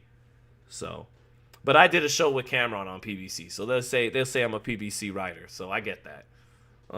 Even though I've criticized them 100 times more than they've ever criticized Zuffa, Turkey, and TKO. But hey, what are you gonna do? Who did I pick when it was Bivol versus Beterbiev? I picked Beterbiev in the first fight, and live thought Bivol actually won. Second fight, I went back and forth. I picked Beterbiev again because I wanted Beterbiev and Benavidez so bad because I knew that fight was fireworks. I know that fight would have been amazing, and Bivol won. Bivol was the smarter pick, and he won. So I went 1-1 in their 2 fights. But could have went 0-2 because I thought Bivol might have won that fight. So,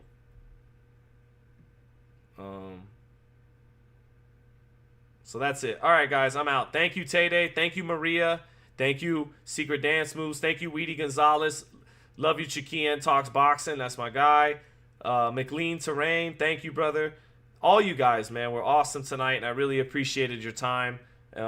Much love, everybody, and take care. I'll see you guys in the morning doing the show with Raheem. Peace.